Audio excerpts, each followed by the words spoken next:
Hello hello hello. बाबा, तो sound ही नहीं आ रहा है। तो साउंड ही नहीं आ रहा है। देखिए, मैं आपको सिर्फ भेज रहा हूँ।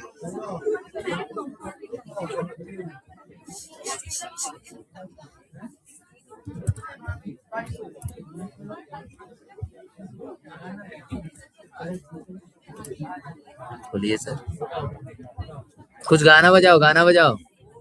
प्रदीप दा, गाना बजाओ। तो ये अच्छा है। अरे ये तो मैं क्लोज से बोल रहा हूँ। अरे ये खुल क्यों नहीं रहा है? हेलो हेलो, कुछ बोलो। Hello hello.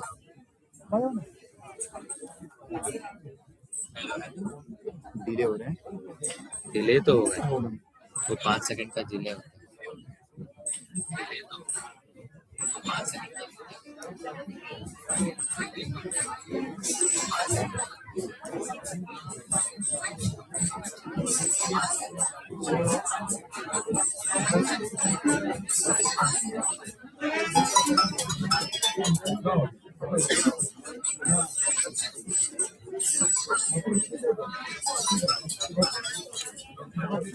गाना चलने दो ना, थोड़ा देर गाना चलने दो। गानটা চালিয়ে রাখো না, একটু হালকা চালিয়ে রাখো।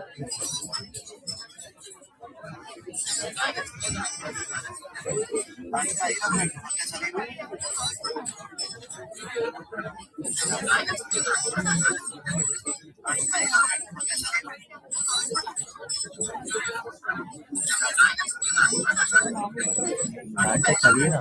गान चल रहा है, इसका आउटपुट दिए हम, अपना आउटपुट बंद किए। तो उसका वो डिटेक्ट ही नहीं कर रहा ना आउटपुट की तरह, क्योंकि ये माइक्रोफोन इसमें आउटपुट डिटेक्ट नहीं कर रहा। ये कंप्यूटर होता तो कर लेता। कंप्यूटर में तो अलग अलग माइक्रोफोन अरे यहाँ पे ये तो ये है, इधर से मैं कुछ चलाऊंगा तो सुन रखा আছে মেশিন पे। है। एक काम करते हैं सर, माइक्रोफोन ऑन करके देखते हैं बोलने पे कैसा आवाज आ रहा है। वो वाला।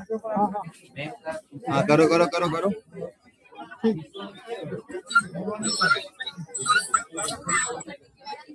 हाँ আমাদের ল আছে তো।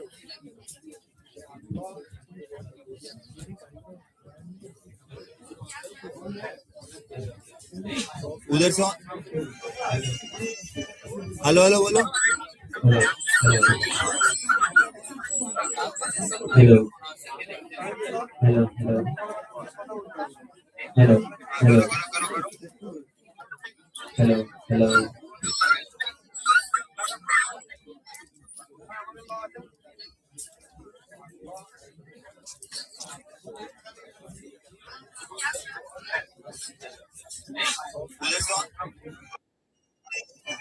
हेलो हेलो बोलो। हेलो। हो जाएगा हो जाएगा हो जाएगा हो जाएगा हो जाएगा। ठीक है ठीक है हो जाएगा। एक बार एक हाँ सुरेश बोलो बोलो बोलो फोन कर बोलो।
Okay,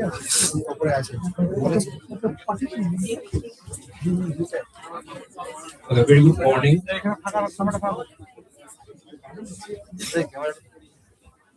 I will start. So, as you know, the schedule has been shared to you last evening. For today, the sessions are the first session, which is supposed to start at like a different time, but it starts with the rules and regulation of the university examinations. The next is internship training placement opportunities in university. The next is outreach programs of the university, followed by the constitutional rights, social cultural awareness, and legal aids. Then we have club activities at JIS University, and then there is a thought chamber or a panel discussion, which will be organized by the Faculty of Engineering and Technology.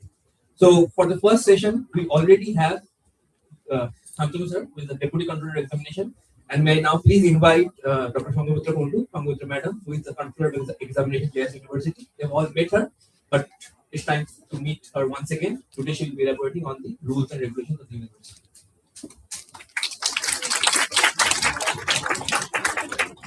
So we meet again. I think some of you haven't met me yet. So good morning, all of you. Good morning. And I think you feel intimidating to start the day with examinations and all, right? But take it as a pathway. At the end of each semester, you will be facing exams. So once you know the rules and regulations of the exam, once you have a roadmap, it will be easier to follow the other things, or you can move freely to the learning part. Now, coming to rules and regulations, how many of you are aware of the semester system? Some West Bengal higher secondary education standard 12 has introduced, I think, but most of the schools haven't yet introduced the semester system. Here we have a semester system. I think Kotal sir also had mentioned it yesterday. So, I'll move on to the next slide. Today I'll talk about the exam sessions, your NEP 2020 curriculum. This academic session, we have officially introduced the NEP 2020 curriculum, but it will be applicable to almost all the programs, excepting a few that I mention in the coming slides. Then how the evaluation process goes, grading, pass marks, attendance, eligibility, and what rules and regulations you need to follow during the exams, unfair means, and exam results processing. Now, you have 2 semesters in a year. That is, one is the odd semester. Now, the semester that you are in, this is the first semester, so odd semester. Odd semester spans from July to December. Now, since your admission is late, so it's August to December. Odd semester generally spans from July to December. And the even semester spans from January to June. You'll have examination sessions, regular sessions, that is odd session in December, which may extend till Jan, and event session, that is event examination, May to June. And there will be a backlog session. This is generally applicable to the final outgoing students who have backlogs, so they don't face any problems later on. So we have a special backlog session, generally that is held in the month of September. So that backlog session is termed as summer term. Now, as I told you that we have introduced the National Education Policy officially this academic session. The National Education Policy, how many of you are aware about it? What it introduces? Not many hands I see. Have you heard about National Education Policy? It has been introduced in schools. One of the important things of National Education Policy is you can have multiple entry exits. That is, for example, say you have taken admission in 4-year course, a BSc honors in microbiology or biotechnology. Okay. Now, suppose you want to uh, exit after 3 years, or say due to certain reasons you want to exit after 2 years of completing the course, maybe medical reasons, maybe other emergency situations, maybe financial reasons, whatever the reason may be, you want to exit. I mean, you want to give a gap maybe in your course of study. You have a 4-year program of study, say BSc Honors, as I told you, BSc Honors Biotech, or whatever the program you have you are admitted to.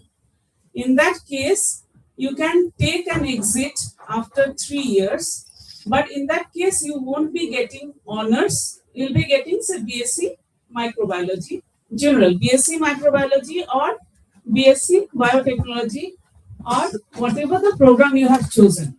But remember, for the tech courses, that is BTech, generally there is no exit as of now. In our university, we haven't, actually, we are not allowing for the BTech courses.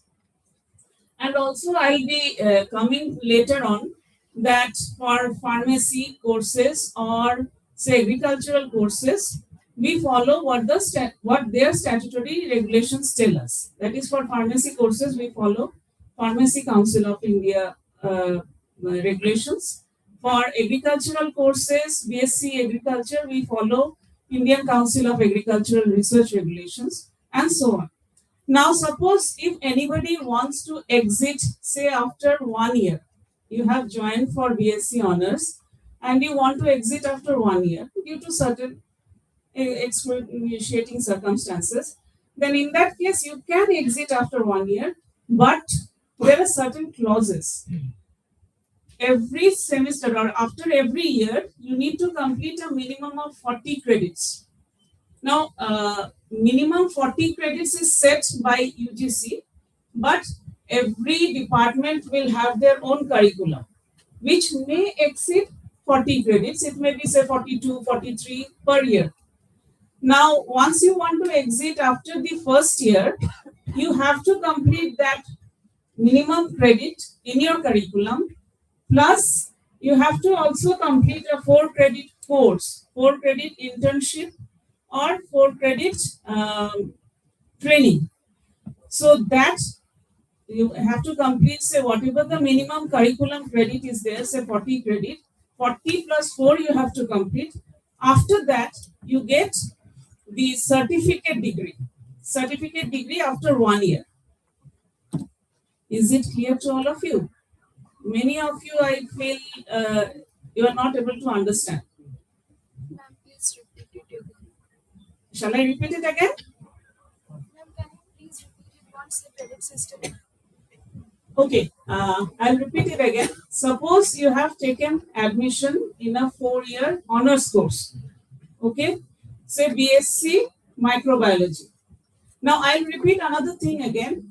This NEP curriculum is not for LLB. For LLB, we follow the Bar Council of India. They haven't yet introduced the NEP curriculum. So, it is not eligible for LLB curriculum or say any program under the juridical sciences. And we haven't yet applied to hospitality and hotel administration programs. So this will be applicable to, say, Bachelor of Computer Applications. It will be applicable to sciences, that is BSc Data Science, BSc Biotech, BSc Microbiology. So anybody, say, who has taken admission in 4 years honors program, you can take exit. We are not telling you take exit, but if you have faced with certain emergency situations, you are faced with certain emergency situations that you are forced to take exit after a certain year, say first year, you can take exit after first year. You will be granted a degree of certificate in microbiology or certificate in biotechnology, provided you complete the total credit of 40 plus 4.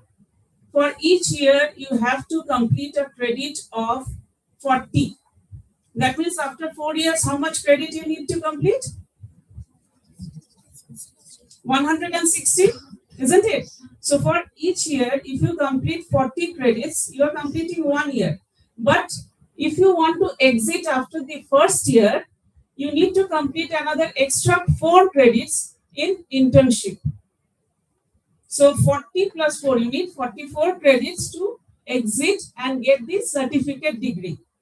If you want to exit after 2 years, say you want to exit after 2 years of completion of the course, you will get a diploma in microbiology or biotechnology, but also there you have to complete 80 plus 4 credits.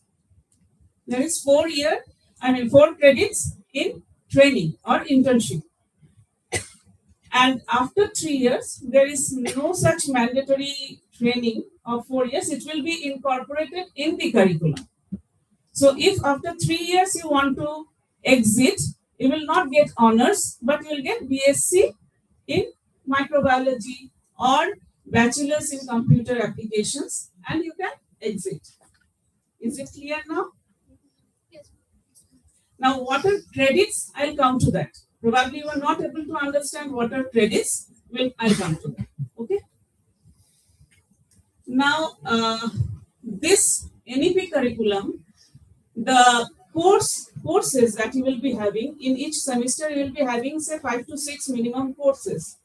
Each courses are divided into different parts. That is major, minor, voluntary, value-added courses. Then you have ability enhancement courses, skill enhancement courses.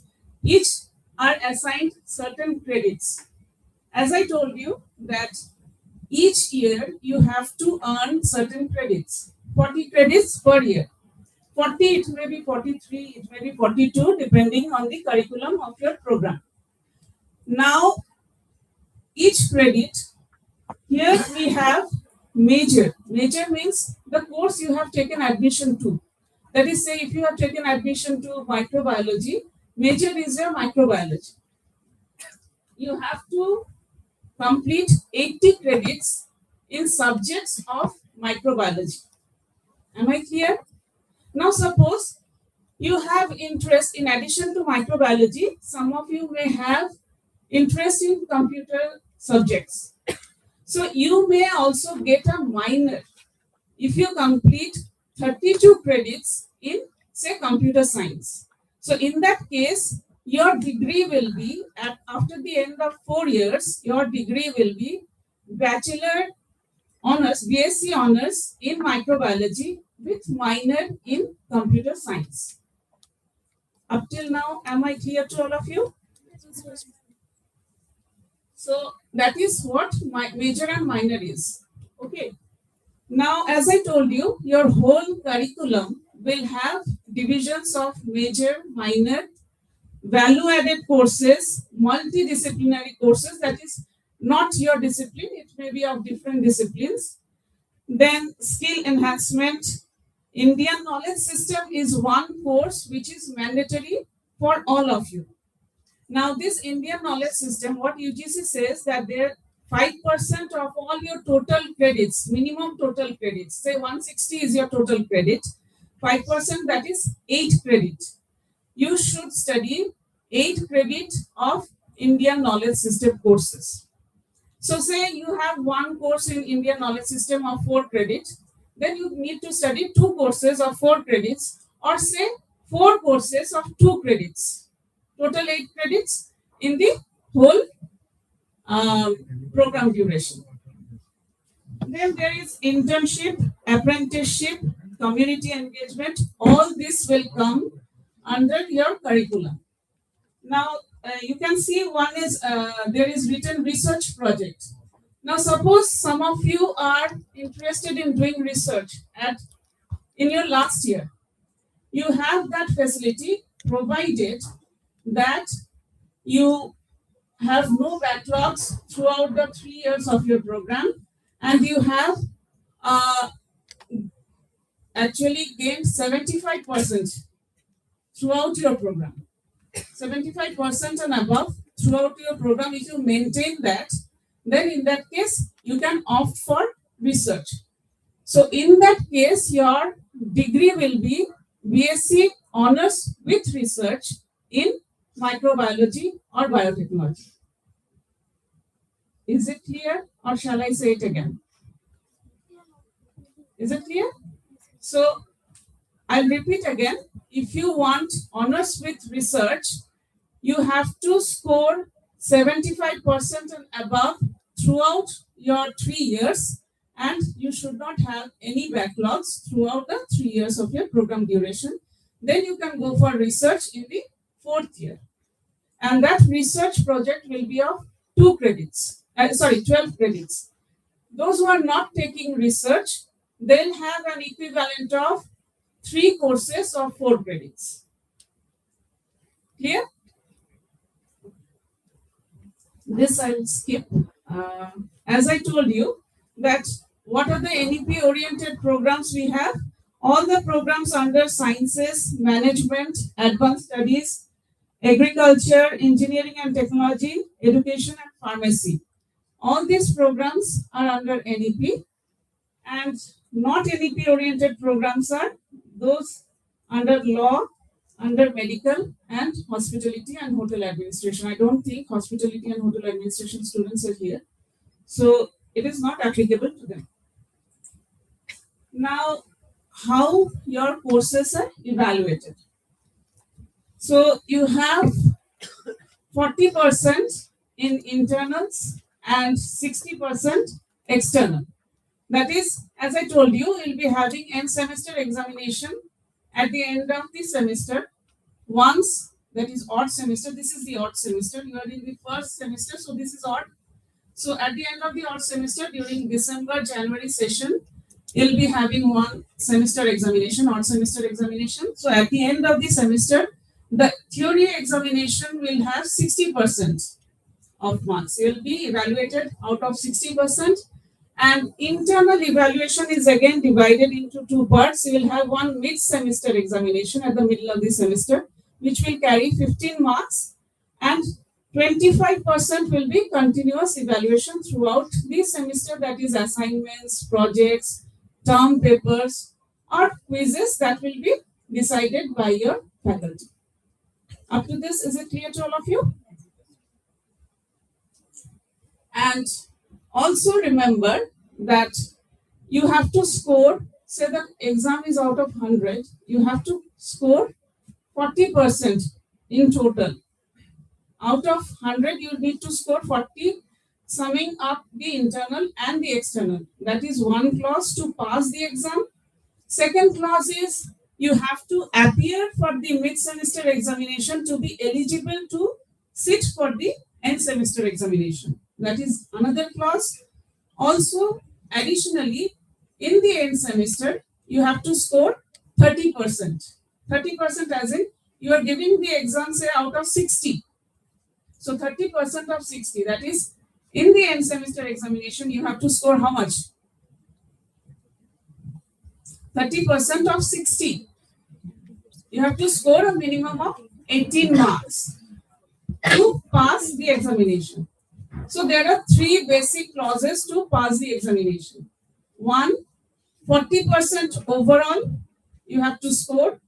Second, you have to attend the mid-semester examination to be eligible to appear for the end semester examination. Third, you have to score 30% in the end semester examination. Whatever the maximum marks for the end semester examination is, it may vary. It may not be 60 always. For pharmacy, there are, say, 75 for B.Ed courses also. The end semester examination may be out of 75 or maybe lesser, but 30% will be there. So you have to score at least 30% in the end semester examination.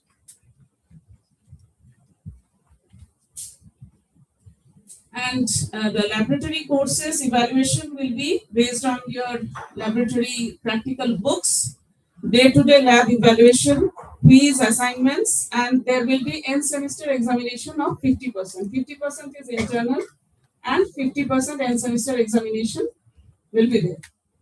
For laboratory courses also, you have 45% pass mark, that is you have to score a minimum of 45 out of 100, and also 30% minimum in the end semester examination as for theory. Up to this, is it clear? I'll share the slides with your department. They'll share it with you. Okay. I think agriculture students, any of you are here? They're in Poland. So I'll skip. Online আছে? আচ্ছা, for agricultural courses, you have they have a mixed course that is embedded. Most of the cases they have mixed course, that is laboratory is embedded in theory courses. So as per ICAR guidelines, they'll be following this model, which again I'll explain it later on. So I'll skip this part for the agricultural.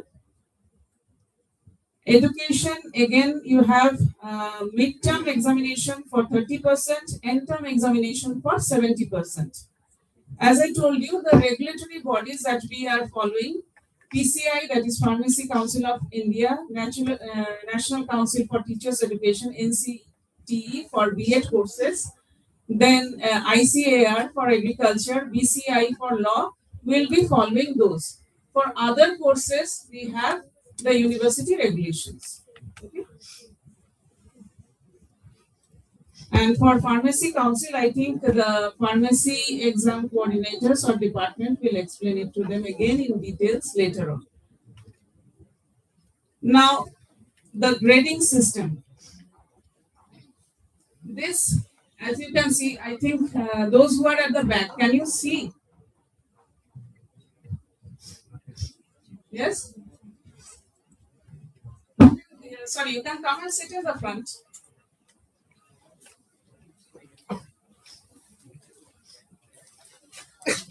Also, the regulations are shared in the website. So you can also download them. You can go through them. If you have any issues or problems, any doubts, you can always come to us. Yeah. In this regard, I'll also tell that every department has an exam coordinator. So in case if you face any problems related to exam form fill up, you approach your exam coordinator, your issue will be resolved. In any case, if the issue is still not resolved, you can always approach the exam section, room 206. So it will be resolved then. Okay. Now, in the grading system, as you can see, the marks, you'll be earning credits and points. Here, the marks, as you can see, 90 to 100 is termed as outstanding. Those who score above 90 is outstanding. Outstanding carries 10 points. Then 80 to 89 is grade A. It carries 9 points. Similarly, 70 to 79, grade B carries 8 points. 60 to 69, it is grade C, carries 7 points. 50 to 59, grade D carries 6 points, and so on. So just remember that whatever your score is, you are scoring say 65. So you are getting a grade C. You are carrying 7 points for that subject. Now, how the calculation of the credits that I was telling, I'll come to it.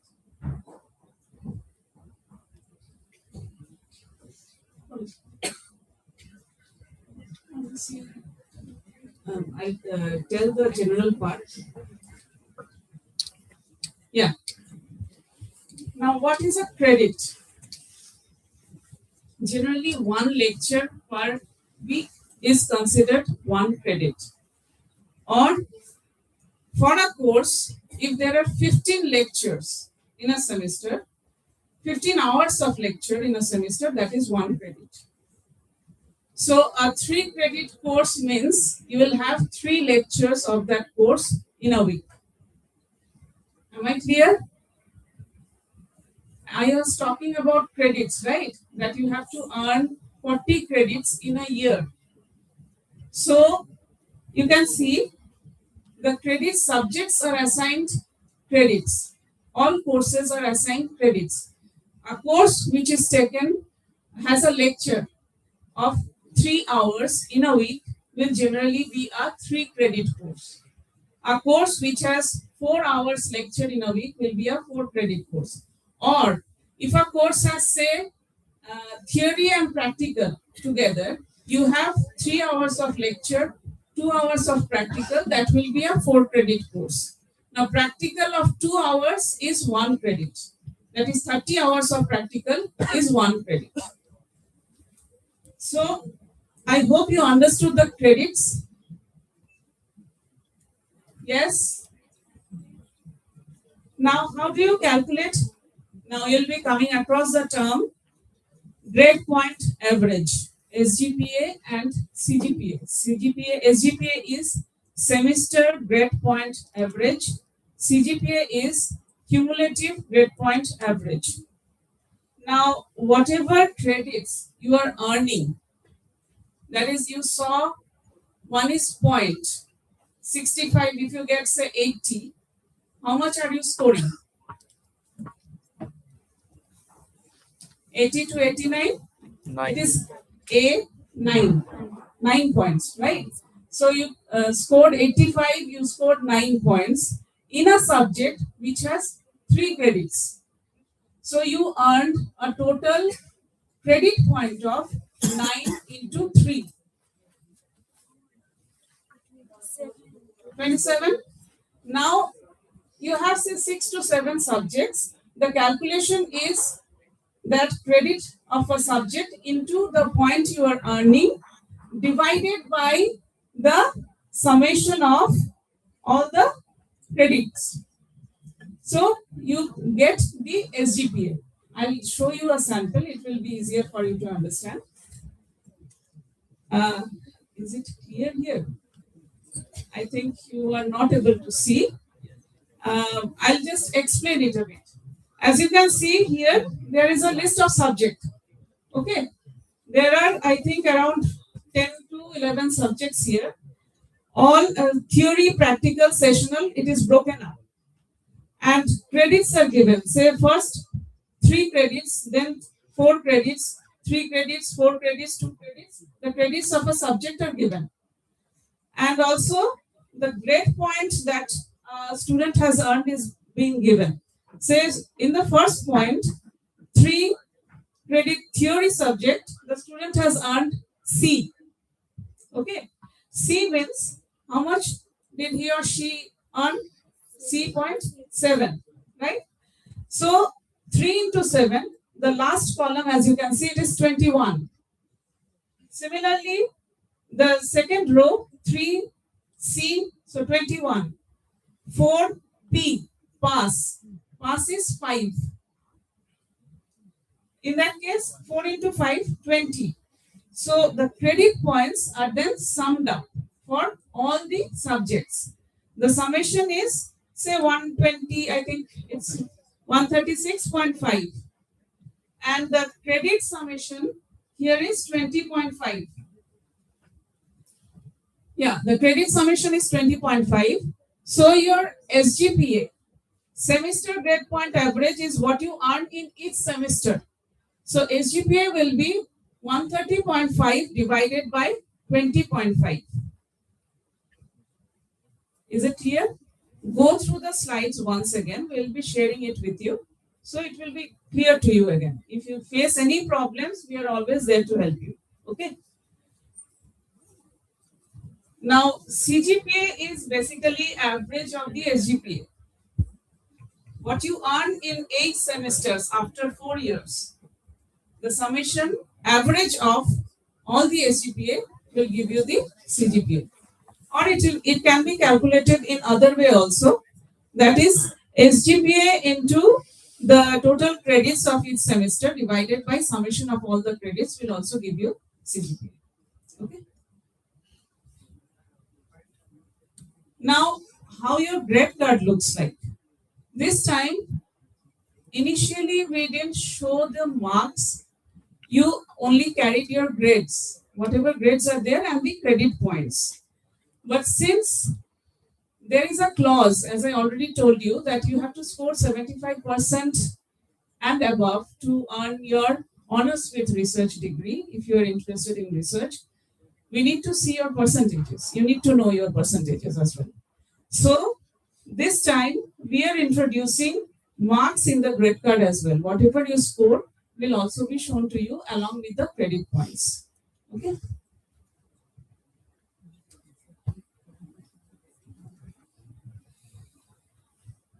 Now CGPA above 8, also without any backlogs, will be given first division with distinction. And CGPA 6.5 to 7.99, that is less than 8, will be given first division. 5 to 6.49, second division. And less than 5, pass. Less than 5 is fail. 5 to 6.49 is second division. Now you have also medals systems which you will be getting in the convocation after you complete your course.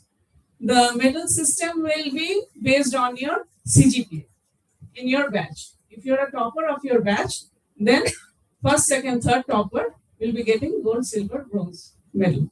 Okay. Yeah. Another thing in the previous slide. Here, one thing I didn't talk about, that is progression to the next semester.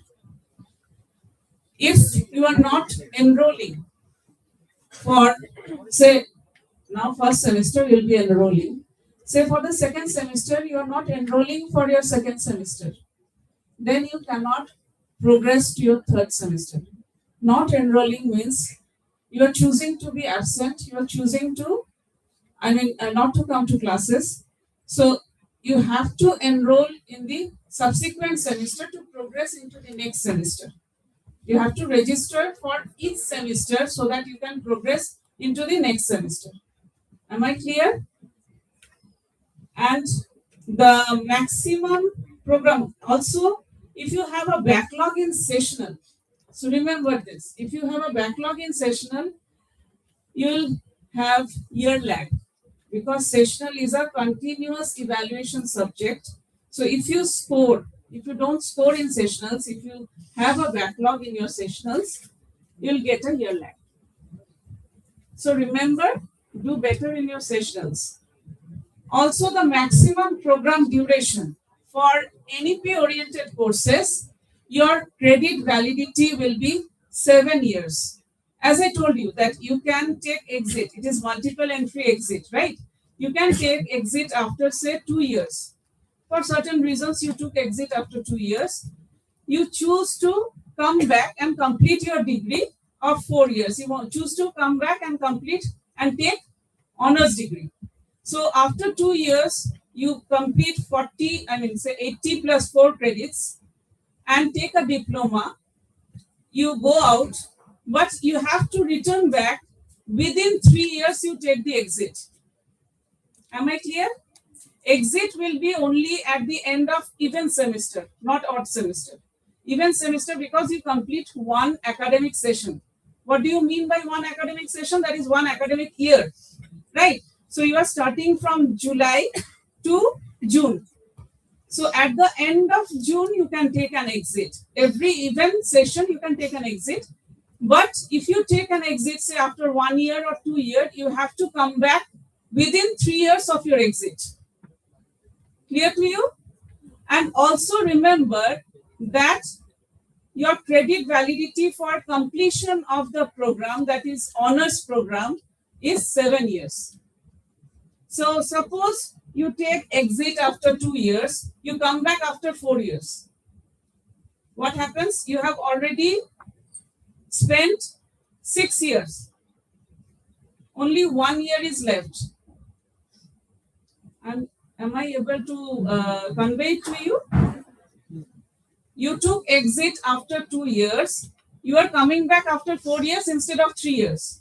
So you have already crossed 6 years in the 7-year period. So you have 1 year left. We have one clause, that is, you can complete it. You can have a general BSc or BA, whatever degree you are choosing to. You can have a general degree, you will not get the honors. Remember this, you will have credit validity of 7 years.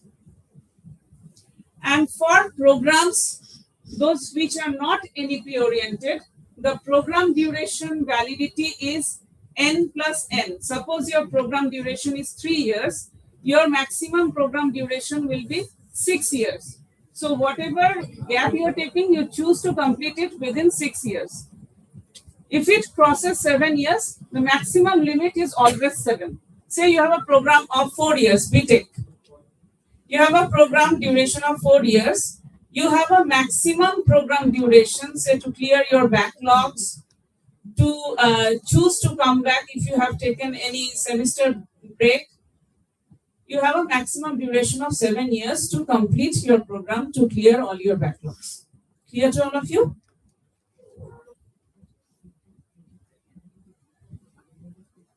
So, as I already told you, the eligibility for the, oh no, this I haven't told yet. Eligibility for the end semester examination, you have to pay all your regular fees. Without the fees, you won't be eligible. You have to pay the exam fees that are at that time, fixed at that time. You have to have 75% attendance, as Kotal sir also told you yesterday, I guess. Then you have to appear in the midterm examination and you have to fill up the examination form. You have to generate the admit card. Without admit card, you won't be allowed into the exam hall. So the process of the examination, you have to first enroll yourself for each semester. The enrollment will open for you since you are new students. The enrollment for you will be a bit delayed for this semester. So once the enrollment opens, you fill up the form. Enrollment is complete. Then you have to fill up the examination form. Once the examination form is filled up, it is approved by the departmental HODs. Then you have to pay the examination forms and submit. Another window opens, that is the feedback. Obviously, an examination is at the end of the semester. You will be completing the courses at the end of the semester. So you have to give the feedback of the courses. Once you complete the feedback, your admit card will be generated. So this is the whole process.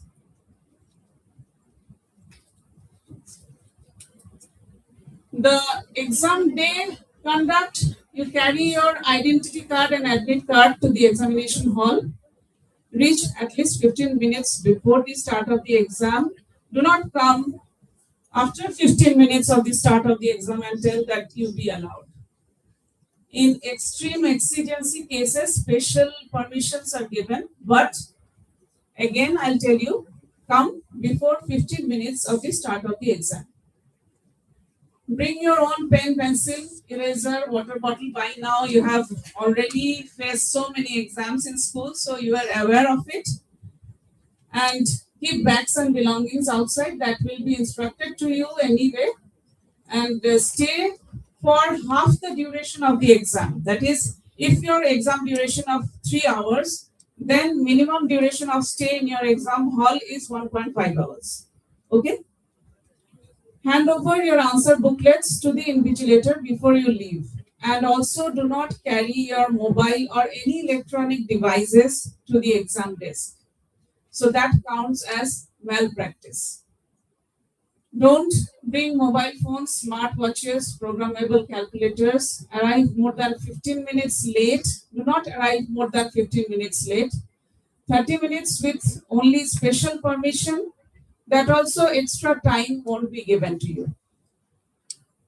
Talk to other students or change seats without permission. That also counts as malpractice. Causes unauthorized notes, printed material, written or body clothing notes, malpractice. In many cases, your exams will be cancelled.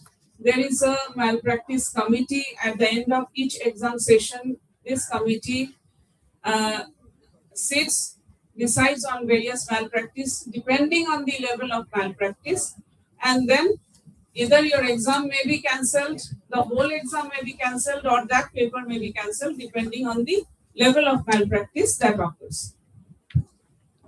And also do not leave without signing the attendance sheet. Next. These are all the unfair means of the malpractice case, as I told you. Minor, talk to another student changing seats, you'll be given a warning. If you repeat that, your answer sheet will be taken from you. Then possession of notes, your first answer booklet, if you have say completed half an hour of your exam and you are found with a cheat, your first answer booklet will be confiscated, and then a fresh answer sheet will be given. So if you are found with that at the end of say 2 hours of the exam in a 3-hour duration, your first answer book will be confiscated and a fresh answer sheet will be given to you. So active copying, serious misconduct, all this count as unfair means. Next. There will be a review policy or re-evaluation policy. That is, once the results are published, you can have your answer scripts reviewed if you are not satisfied. Suppose you felt that you felt you could score more marks, but you are finding that you have scored less, you can give for review. But that doesn't mean that your marks will change. Your marks may lessen or may remain the same. So re-evaluation should be within 7 calendar days of notification. And a review will only be for theory papers, not sessional, not practical. There is a grace mark policy. You don't have to do anything about this. This grace marks is given from the exam cell itself. When we see that you have, say, suppose a student is failing because of, say, 1 or 2 marks, then that grace marks is given to that student.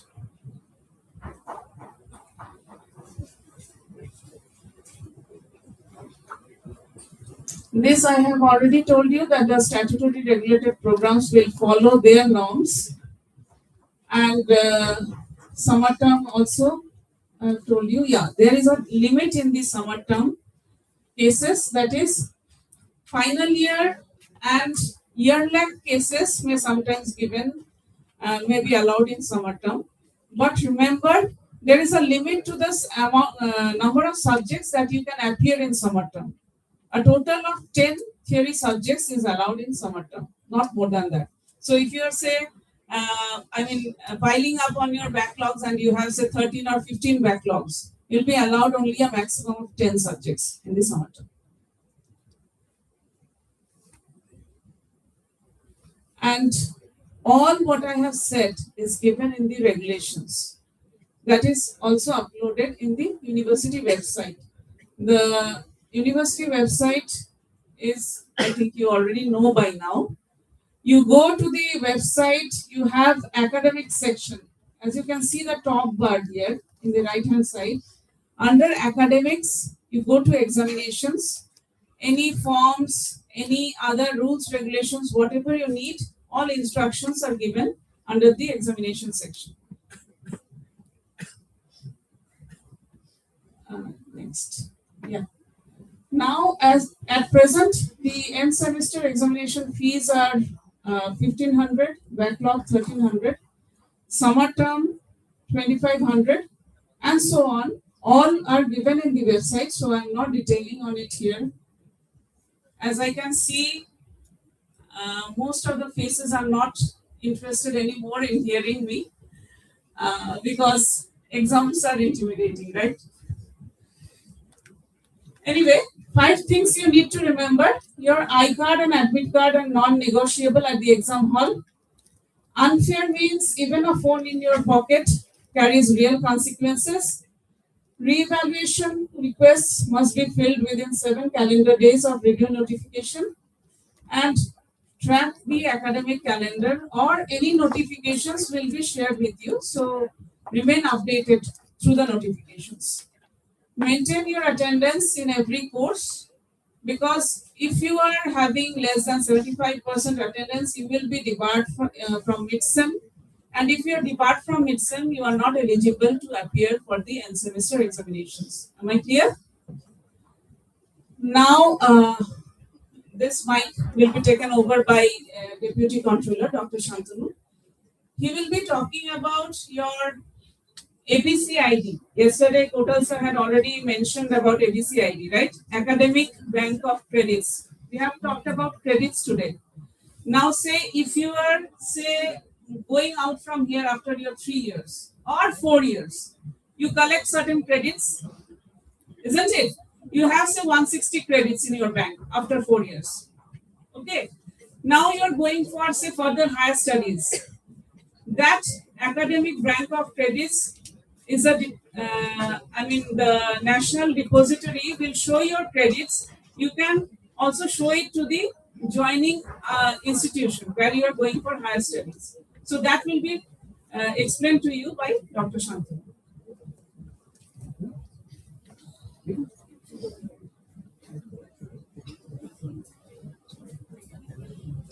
Thank you, madam. That was a detailed explanation of your examination part. We tried to cover every nook and corner of it. It was really hell to start a day with examination, isn't it? But when madam was explaining, I was finding some faces were there who were very happy, especially when there was a part which came that how to pass the examination or what are the criteria to fail in examination. Those parts. So some of you were seeming very happy about that. Now, I just want to ask you that is there any student over here who is very happy or feeling thrilled to give examination? Like one fine day I'm waking up and telling that, oh yes, today I'll give examination. This is my day. I was waiting the entire year. Is there any alien type of student over here now who likes this? Just raise your hand. I want to see. Because you were seeming very happy over here. I guess, so there are no aliens over here. So you don't like examination. That's for sure. Now, the second question is, how many of you like studying? Because in university, you came here to make friends. You came here to make some other things also. But the primary part is that you came here to study. So that is what your guardians are paying the fees for. So how many of you like to study? No one. One or two. You're minority over here. Now, so you don't like examination, you don't like to study. Now, is there anyone over here who likes to fail in examinations? Just raise your hand who like to fail in examination.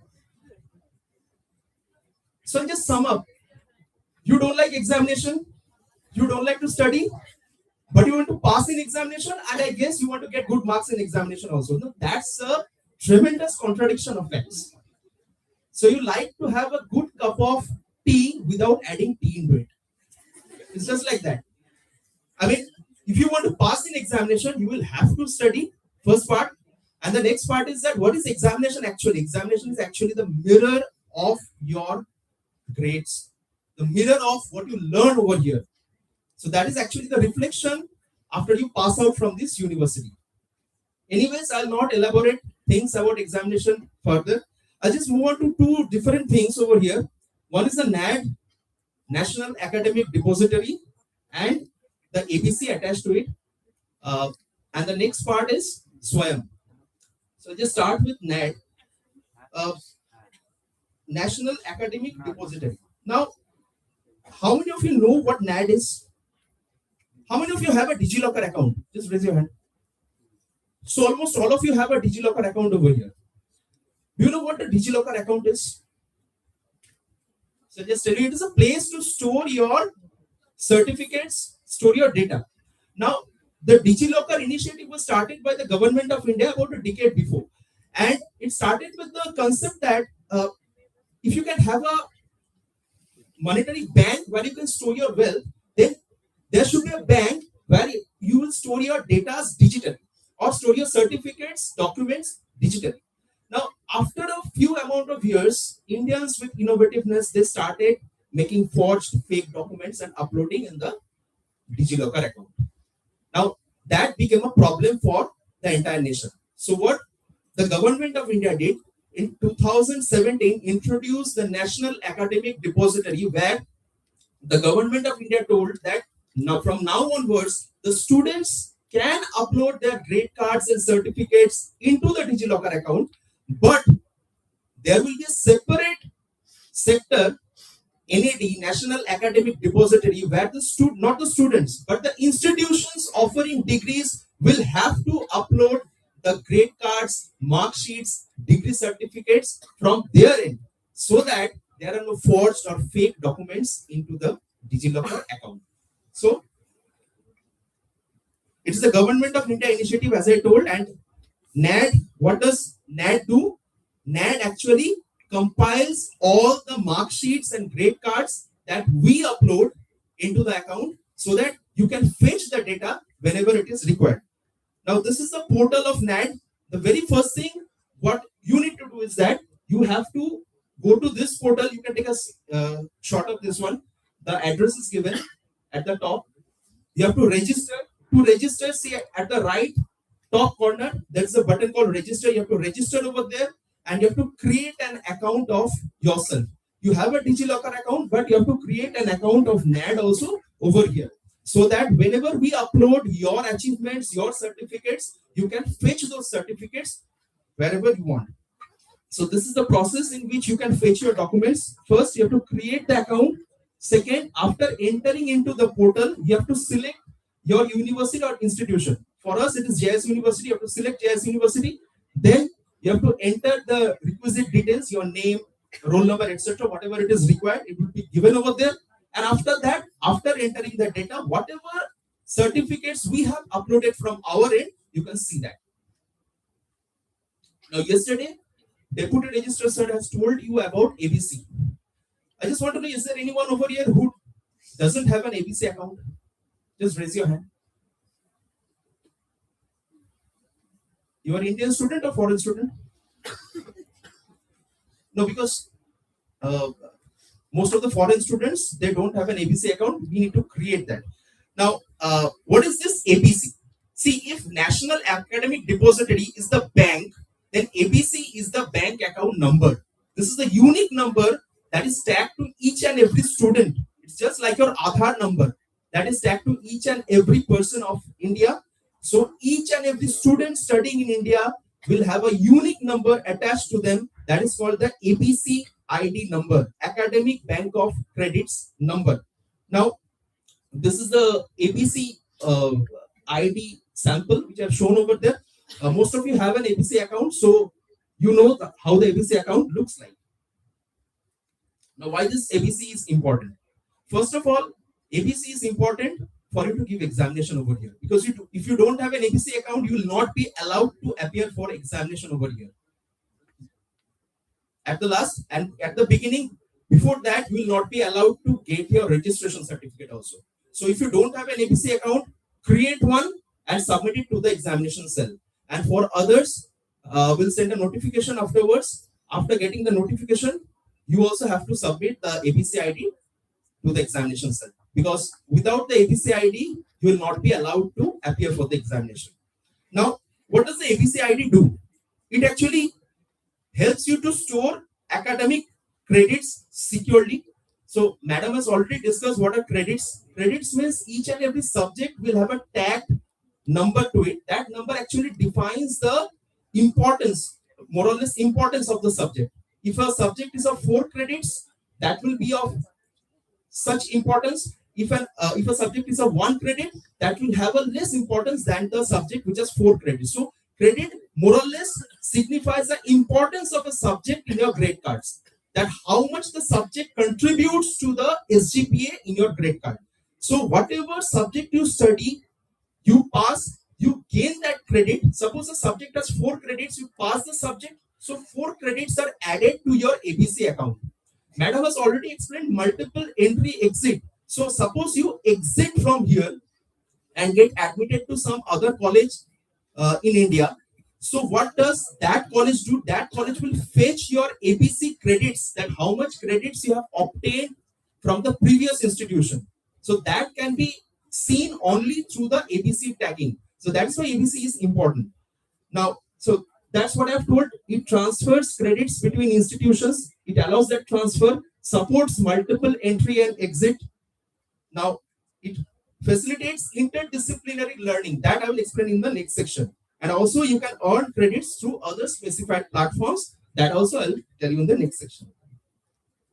Now, these are the steps to create an ABC ID. Most of you have an ABC ID, so I'm just telling for those few students who don't have an ABC ID, you have to log into this website, abc.gov.in. And after logging into this website, you can see at the right top corner, there will be two options, one for the student, another for the awarding institution. So you have to click the student's part and then you have to register yourself. After registering yourself, you need certain things in hand. What are those? Your Aadhaar card, your mobile number connected to Aadhaar, name as per Aadhaar, and date of birth as per Aadhaar. Now, without Aadhaar card or Aadhaar number, you cannot create an ABC ID if you are an Indian citizen. For foreign nationals, there are other things that will specify and inform you later. Now, the second thing, mobile number connected to Aadhaar. Now, this is very important because sometimes we see students tell that we have a mobile number tagged to Aadhaar, but that number is not with me, that number has been lost or something else. So that number you need, either that number, and now recently the government has just given another instruction that if that number is not there, then you need the number by which you have opened the DigiLocker account. So any one of those two numbers you require in hand. Secondly, name as per Aadhaar. This is also very important. See, I'll just give you two examples. Suppose my name is Mohammad Wasim.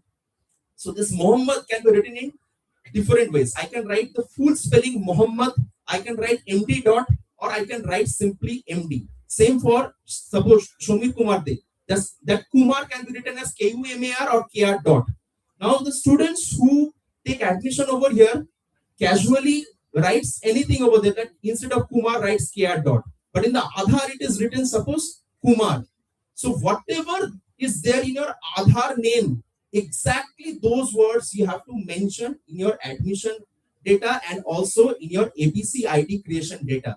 You cannot deviate from that.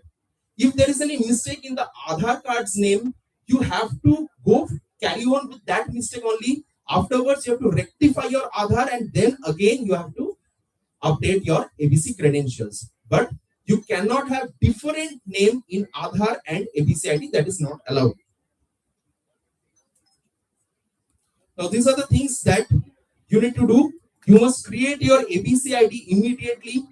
You must ensure that the personal details exactly match the university records. Your date of birth, your name, your gender, whatever you have in your Aadhaar, that must match the exact records. Okay. Keep the registered mobile active. This is also important. As I have said, that sometimes 5 to 6 years before you have used a mobile number, now that is not there. That cannot be. You have to keep that mobile number active. You have to preserve the login credentials securely. Whatever login credentials you have to keep that with you. And if any corrections are there in your Aadhaar name or Aadhaar credentials, you have to inform the university immediately. Inform the university means you have to inform the examination cell specifically immediately. Now, these are the benefits that you will get after creating the ABC ID. That is, the digital certificates will be stored securely. Even if you lose your physical certificates, you will always have a backup of the digital certificates in the NAD portal. JIS University has a NAD cell that facilitates that. And easy higher education admission, simplified employment verification. That is, if you go to any other university or any other college afterwards for higher studies within India, or you seek to take job somewhere else, now the job givers are also wanting to see your NAD data. Whatever certificates are there, NAD, they will fetch from there only. They will not ask you that produce to us the physical certificates. No, they will not ask. They will just tell you, give me your Aadhaar ABC ID number. They will just type the ABC ID number into their portal and they will get the entire record of whatever you have achieved in the university. Okay. And this is a lifetime access to all academic records, because even if you, I told you, even if you lose your certificates, even if the certificates are destroyed physically, the records will remain in your portal. This is the email ID. If you have any queries, you can mail us at nad@jisuniversity.ac.in. So this is all what we had for the NAD theme. Now we'll move on to the next part. Next part is something different.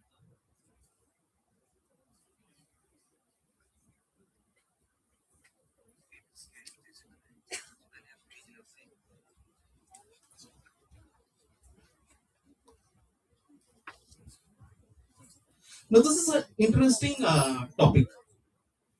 SWAYAM NPTEL.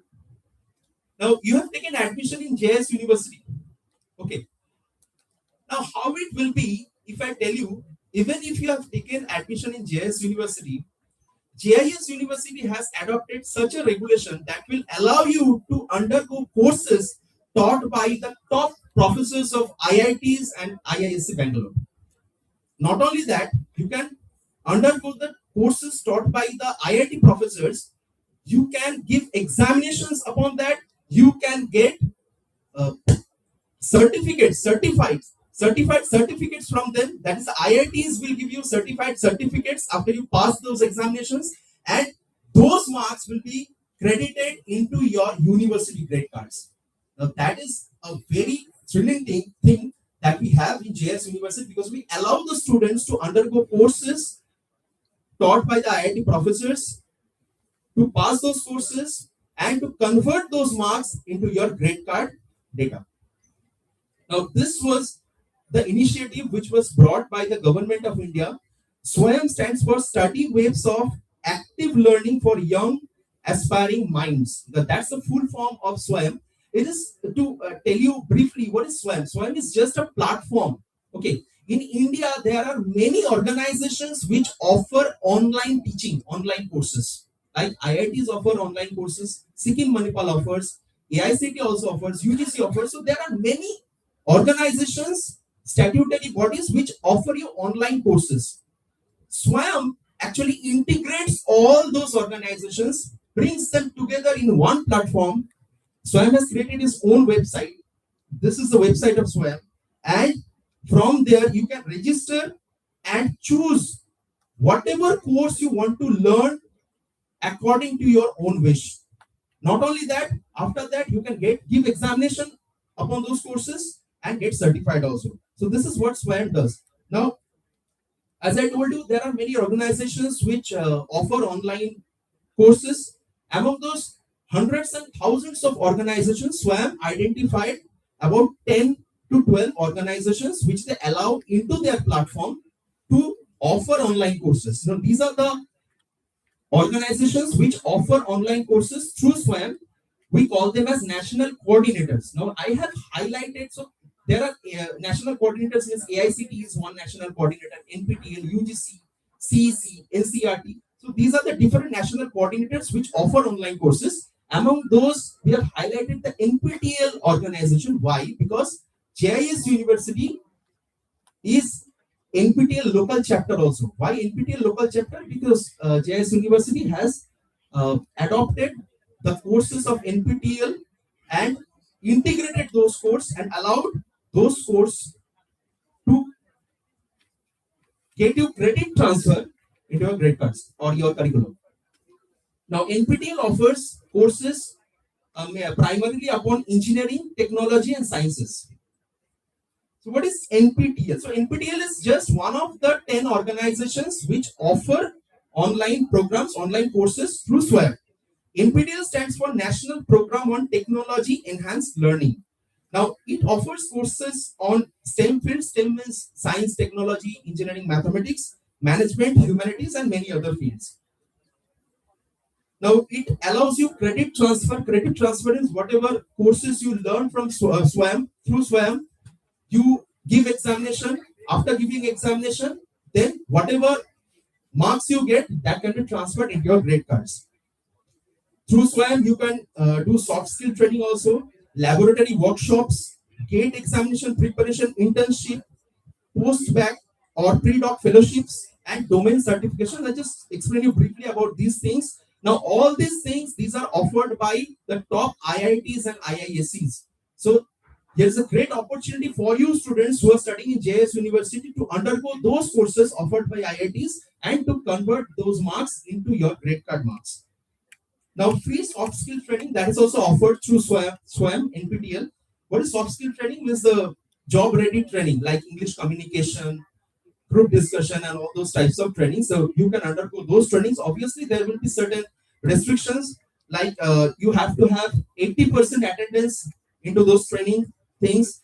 Mandatory online one-to-one mock interview you have to face. So examination you have to give after that. Then there are NPTEL laboratory workshops. Now this is also important. NPTEL also allows you free GATE examination preparation. So after going into the NPTEL website, you can see there are hundreds of courses over there listed. So you can click upon any one of the courses and see whether this course is tagged to GATE preparation or not. Or you can filter also that I want to see on the list of courses which will help me for GATE preparation. So there are courses which will help you in GATE preparation also through NPTEL. Now there are internships also offered through NPTEL. Now these internships are not for all. These are only for the students who get good marks in NPTEL examinations. After you get good marks in NPTEL examinations, you will be offered internships. And the internship is not for free. You will be offered a stipend of 15,000 for 4 weeks by NPTEL, that is by IITs. So this is one of the better parts of NPTEL. If you give examination and get good marks, you will be offered internships also. Now these internships also can be utilized for converting into grades into our grade cards, university grade cards. This is also this is a post-bac and pre-doctoral fellowship. This is after passing your UG. After you pass your UG, then you can be offered post-bac and pre-doctoral fellowships. These are also restricted ones. If you get good marks and certain achievements in NPTEL, then you will be offered this. And that is a stipend of 25,000 plus HRA per month and a contingency of 1 lakh per year that will be offered to you if you get selected into these fellowships through NPTEL. This is another thing, NPTEL domain certification. Suppose you study mathematics, physics, chemistry, biology. Mathematics, physics, chemistry, biology in HS level. So you will be tagged as, okay, you are a student of science. So this is like a domain certification. There are a list of domains over there, aerospace engineering, agricultural engineering, and so on. It's like that, suppose you do 10 courses which are tagged as aerospace engineering courses, and then after completing those 10 courses, you will achieve a domain certification that you are an expert in aerospace engineering courses by NPTEL. This is a certificate format. Here also there are certain restrictions that you have to score minimum 55 in each and every course of that domain, and all the courses must be completed within a span of 3 years. It's not that you complete those 10 courses within a span of 5 years, 6 years, 10 years. No, you have to complete all those courses within a span of 3 years and to have a score of 55 in each and every course to obtain domain certification. This is the workflow of registering. So you have to register yourself in the first. You have to register yourself into the SWAYAM NPTEL portal. This is a SWAYAM NPTEL portal. You can take a screenshot of this one. See the web link is given at the top. Sign in button is there at the right top corner. You have to sign into this. First, you have to register yourself. After registering, then you have to enroll into any course for free. See the bottom parts. These are the courses that are offered. So these are the list of courses which you will get to see. Also, there are filtration procedures. Suppose you want to filter. See, category is also there. You want to filter and see only mathematics courses. So only mathematics courses will be visible. You have to select any one of the course and then you have to register yourself. That is for free. There are no money charged for registering into those courses. So that is that is also an important part. That is, you are doing a course offered by IITs for free. Then you have to watch the weekly video lectures. These are online courses. So these type of video lectures pages will be available at your portal. You have to see those video lectures, and in each and every week you will be given a task of submitting an assignment every week. So you have to submit those assignments, complete those assignments, and then you have to appear for the online examination. Now for the online examination, there is a fee of 1,000 charged by NPTEL, not by JIS University, but by NPTEL. After you pay the fees, you will be allowed to appear for the examination. If you pass the examination, you will be certified not by JIS University, but by the top IITs and IISc. So that is an achievement which you can get. And after getting that certificate, you can convert those marks into your grade card marks. We allow that, provided there are certain regulations that you need to comply. Now, what does JIS University do? What is a part of JIS University into this thing that you will be learning a course from NPTEL, you will be giving the examination, you will be getting marks. So all the tough part is done by you. So what is the role of JIS University? JIS University doesn't only inform you about those courses. It guides you completely from the first part till the last part of getting the certificates. First guidance it gives is the course registration guidance, that when you have to register for the course, your department will guide you in registering for the course. Department will give you slots in the practical labs, computer labs. You will go over there. They will guide you into filling the registration forms and getting registered. Now, after getting registered, the next part is very important: mentoring support. See, the courses are taught by IIT professors. Now, you're not getting to see those professors face to face. The professor is teaching a course online. He is also not seeing you. You are also not seeing that professor face to face. Now, sometimes it happens that there is a gap between the learning methodology, because I am teaching something online. You have a doubt. Immediately you can ask me, sir, please repeat that once again. So what does the university do? University tags each and every course that you select to a mentor. So there will be a teacher, a professor in your university who will help you in understanding every part of that course. So not only the IIT professor who is teaching you that course, there will be a professor in your university also who will help you in understanding that course. Not only in understanding that course, but also in assignment solving. So assignment part is also very important that you have to submit. So that professor will help you in solving the assignments also. And after that, recognition for outstanding performance, we always notify officially from the examination cell. If you achieve something in NPTEL, so that is also an added thing that you can get from a university. Now, these are the important points you must remember. There are no prerequisites to join a course.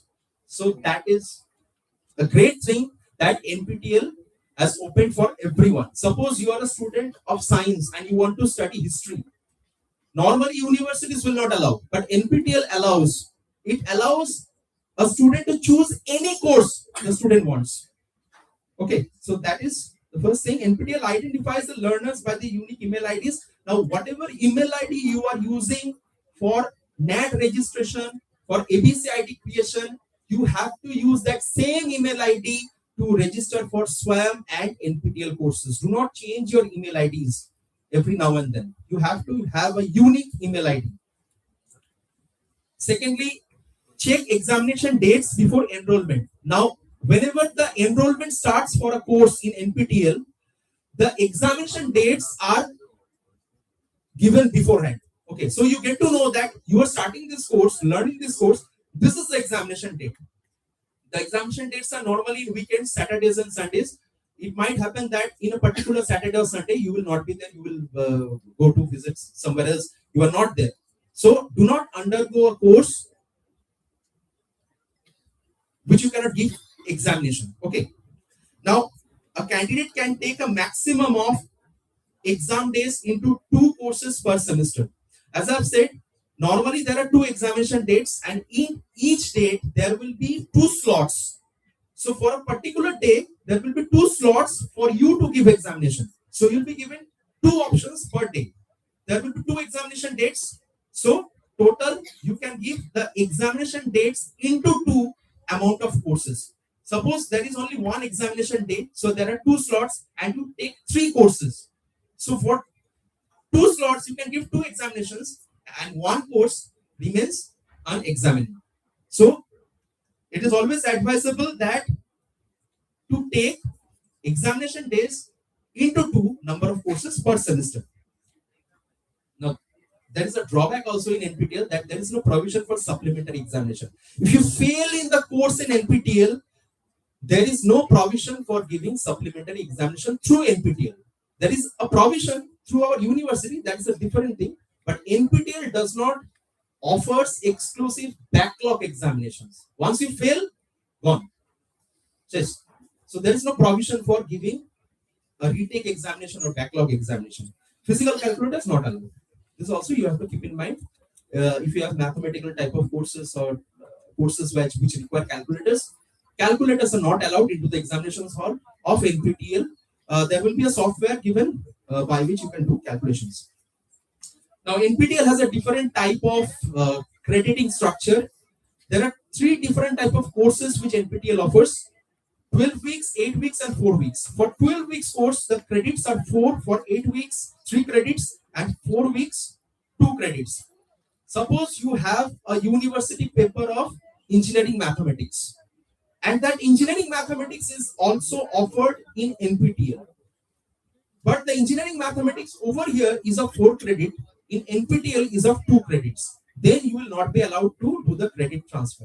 Credit transfer is only possible if the total number of credits offered by NPTEL is less than equal to the total number of credits offered by the university.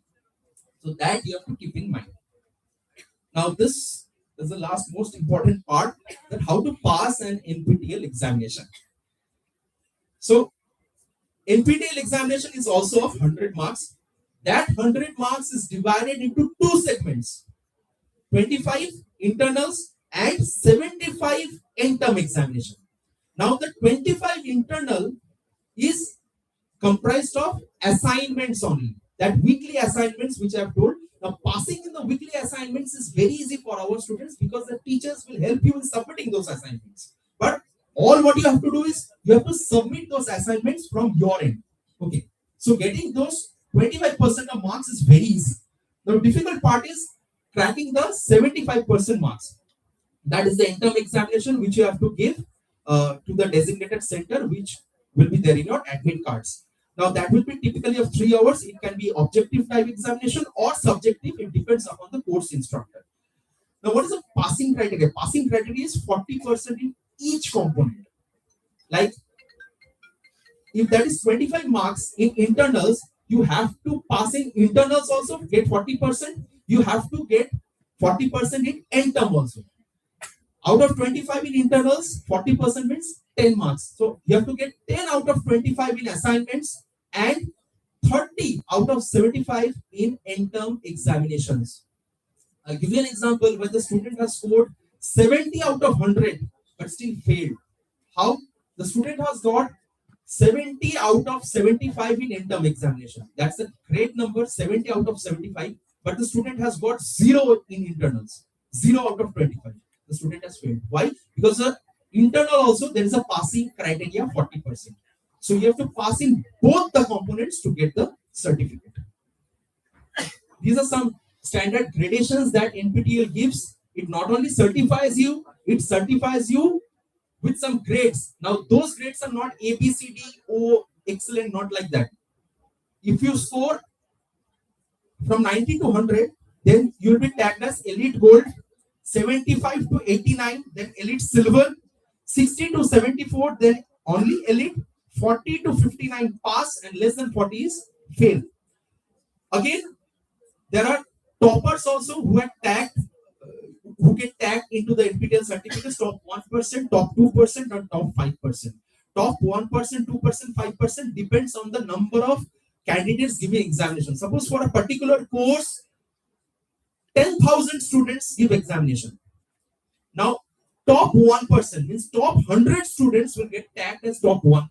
Top 200 students will get tagged as top 2%. So it depends upon the total number of candidates giving examination that will be tagged as 1%, 2%, or 5%. Now, these are the tags, these are the achievements like elite, gold, silver, etc., which will help you to earn internships, fellowships through NPTEL.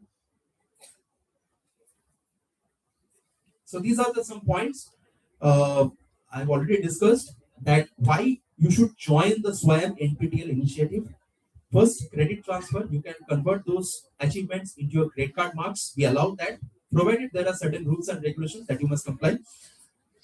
Learn from India's best faculties. The faculties of IITs will teach you. They will not only teach you, they will certify you. With the certificate, IIT tags will be there. Then flexible learning. You learn a course, you do not, suppose you learn the course and you are not ready for giving examination. Don't give examination. Fine. So that's the flexibility that you have. No one will force you to give examination. Study at your own pace. Same thing. Improve employability. Now, after you get those certificates, skill trainings, internship trainings, and certified by IITs, you know, certifications from IITs, that is a different thing. That adds to your CV. Building strong fundamentals through GATE preparations. GATE preparation also can be done through NPTEL. And opportunity to explore emerging technologies. That is, there are thousands of courses offered through SWAYAM NPTEL. You can choose the course which you want to learn according to your own will and study the course, get certified by the course. Okay, so if you have any queries, this is the email ID what we have here also. Regarding anything related to SWAYAM or NPTEL, do feel free to contact us in the examination cell. We're always there. Thank you.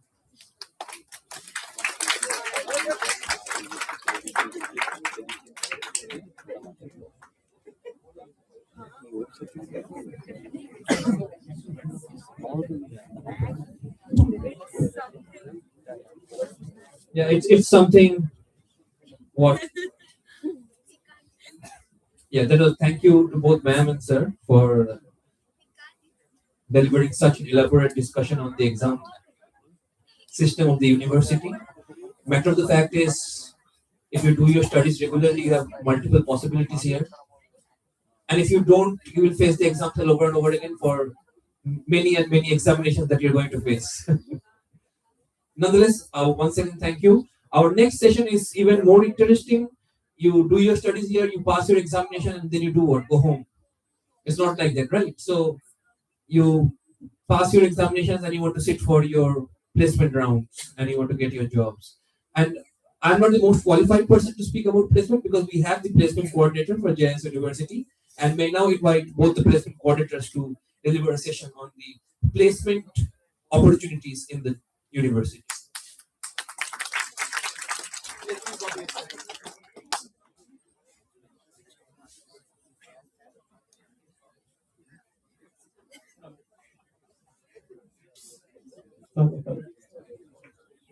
So, 11:59. Good morning, all of you. Good morning. Don't feel that much energy. I'm repeating. Good morning, all of you. Good morning, sir.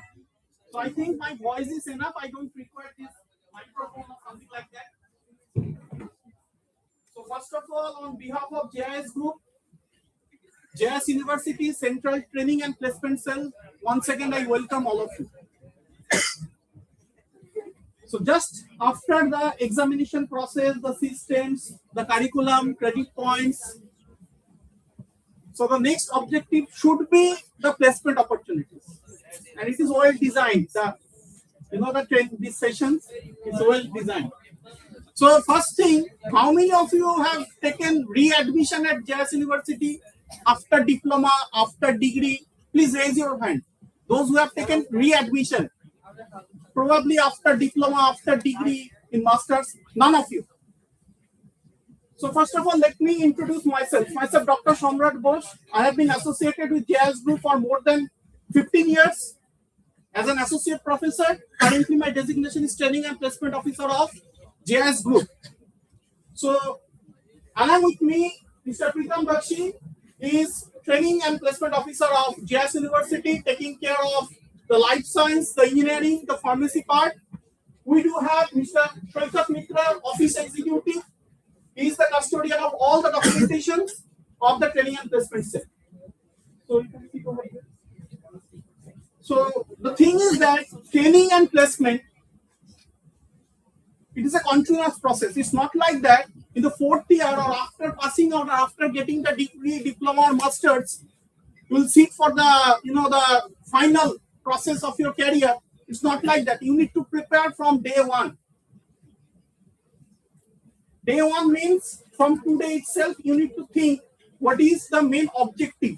Why you have taken admission in a particular course, in a curriculum, or what is your prime target? That you need to fix. You need to think about it. You need to do a bit research. You need to talk with your class teachers. You need to talk with your alumni. You need to talk with the training and placement officers. We do conduct certain sessions for the students, and we are always available in the office hours at room number 104. Anytime with prior appointment, you can come. Also, you can come in case of any emergency also. The thing is that the training and placement process, not only we are concentrating that part, a bit academic part, we are also responsible. That is, nowadays we are in the era where your degree is not enough to grab a job. For any recruiter, they are looking for certain skills. So during this entire course, like diploma, degree, masters, you need to develop certain skills, because your selection is totally depends on your practical skills, because you need to deliver something. It's not like that you are having master degree or you are a good graduate students, you have scored 90%, 95%. It doesn't assure that company will recruit you just by observing your scores. They will check your skills, your value. Yes. Okay.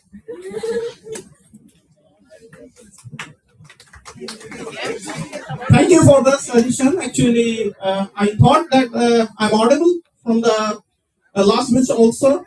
Thank you. Okay, not an issue.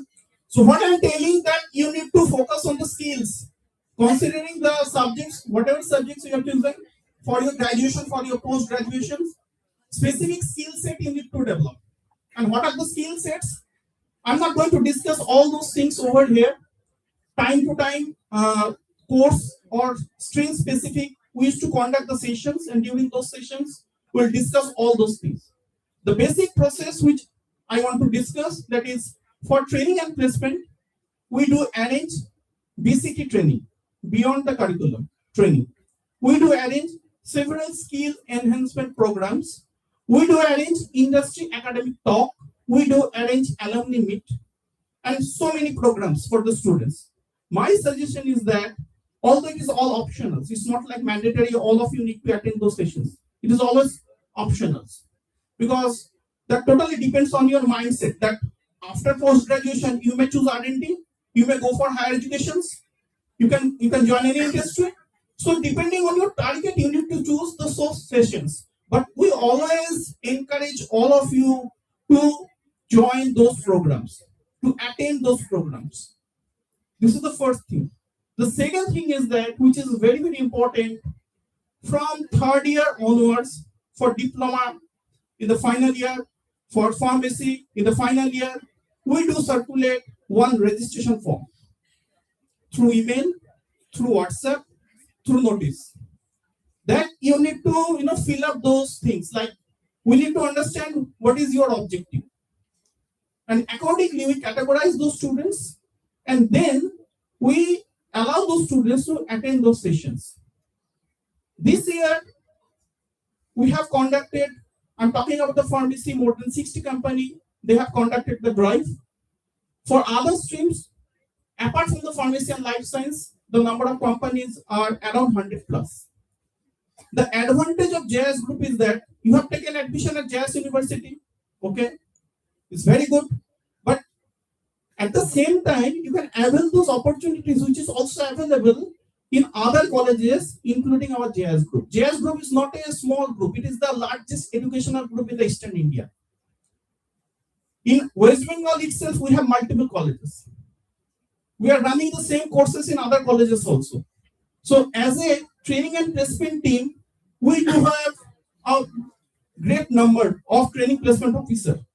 The total strength of our team is around 25 plus.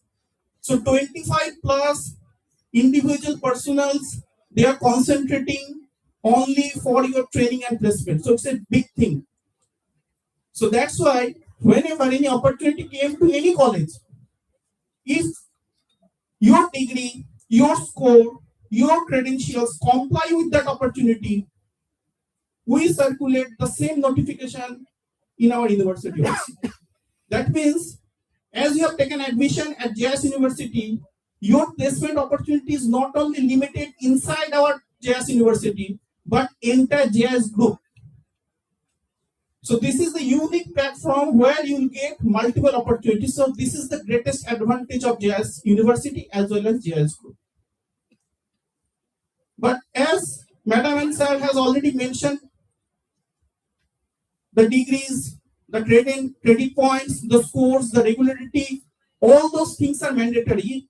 Again, I'm telling you, only your marks, only a good marks, 90%, 95% marks, 85% marks is not enough. It's just a gate pass. Sometimes few of my students, they used to ask us, sir, what will be the passing score?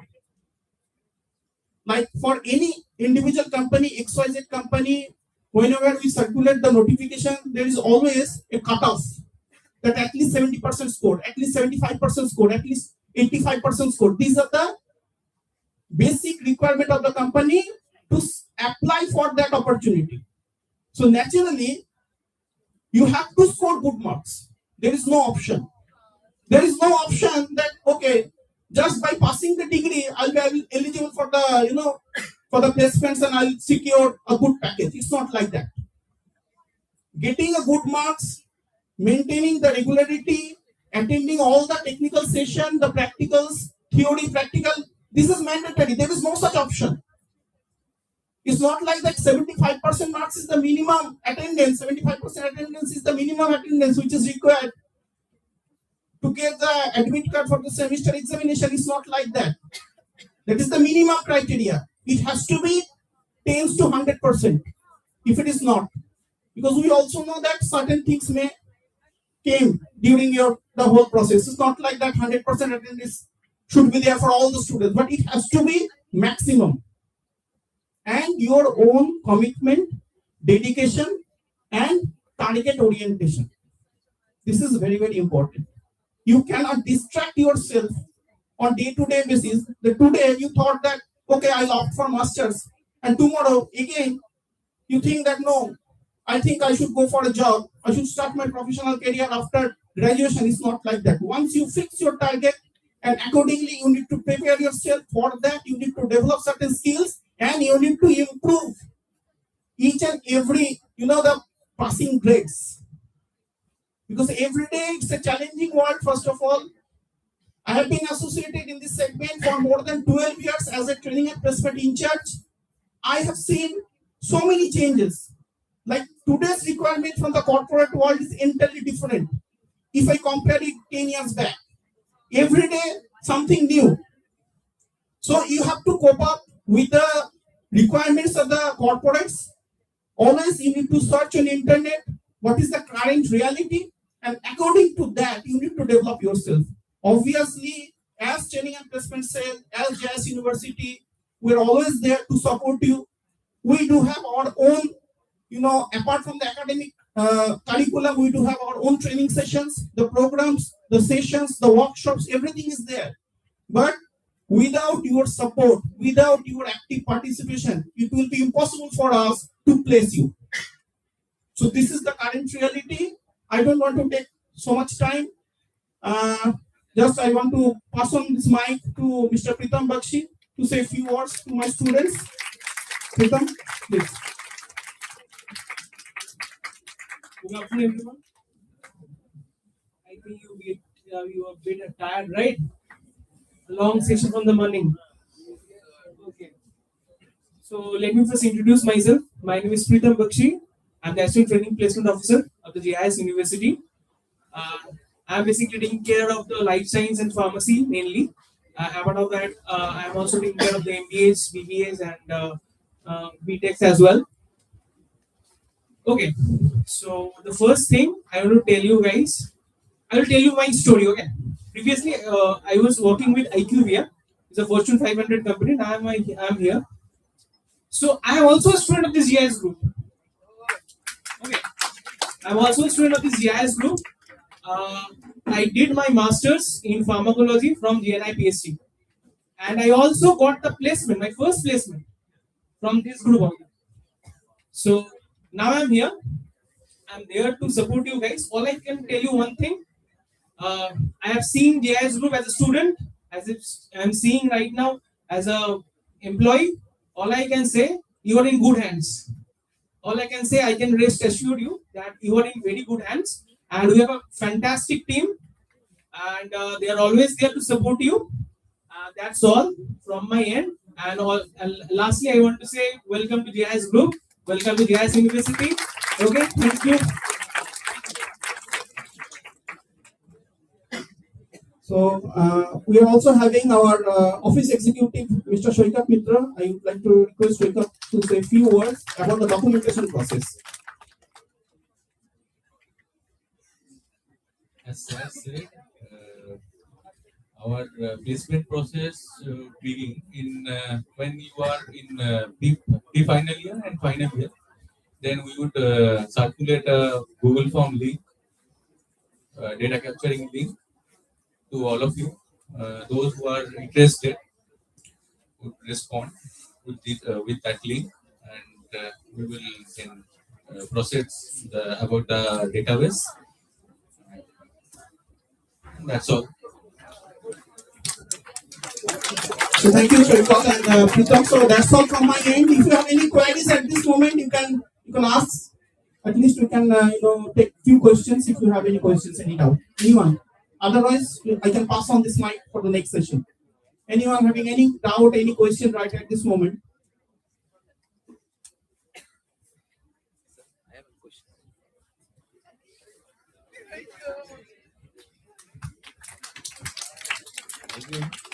Thank you, sir. Simple questions. What about the LLB course people who are actually sitting here?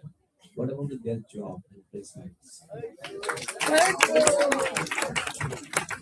Okay, so actually, the same questions may come from the all other disciplines. Like he has mentioned that the LLB opportunities were there. So we all know that we used to send our students into different LLB firms, established LLB firms for the internship purpose. And the process of getting a job for the specific LLB courses through those firms only. So this is the process we do practice. We send our students for the internship purpose for particular firms. We do have a list of firms. We do have a communication. We do have professional relationship with those firms. We send our students on regular basis, and from those firms, usually they used to absorb those students. So this is the process of LLB specifically. There is no specific mass campus recruitment drive has been organized for the LLB students. The opportunities are very less, and the process of getting to enter into that segment is only through the internship. That is the thing.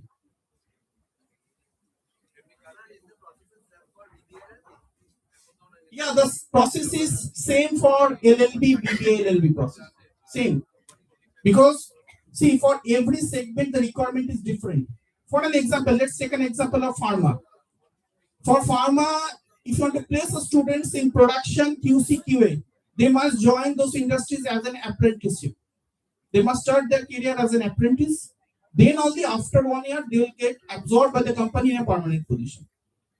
So this is the process. For every segment, the process is a bit different.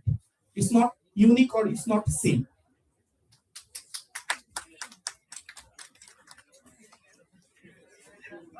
Okay, thank you very much. Anyone having any other questions?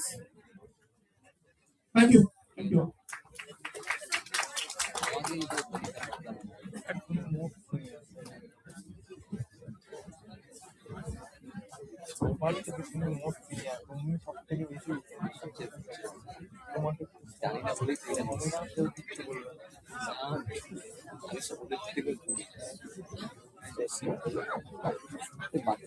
Live স্ট্রিমটা কোথায় হচ্ছিল আজকে আর তার জন্য live স্ট্রিমে Good afternoon, everyone.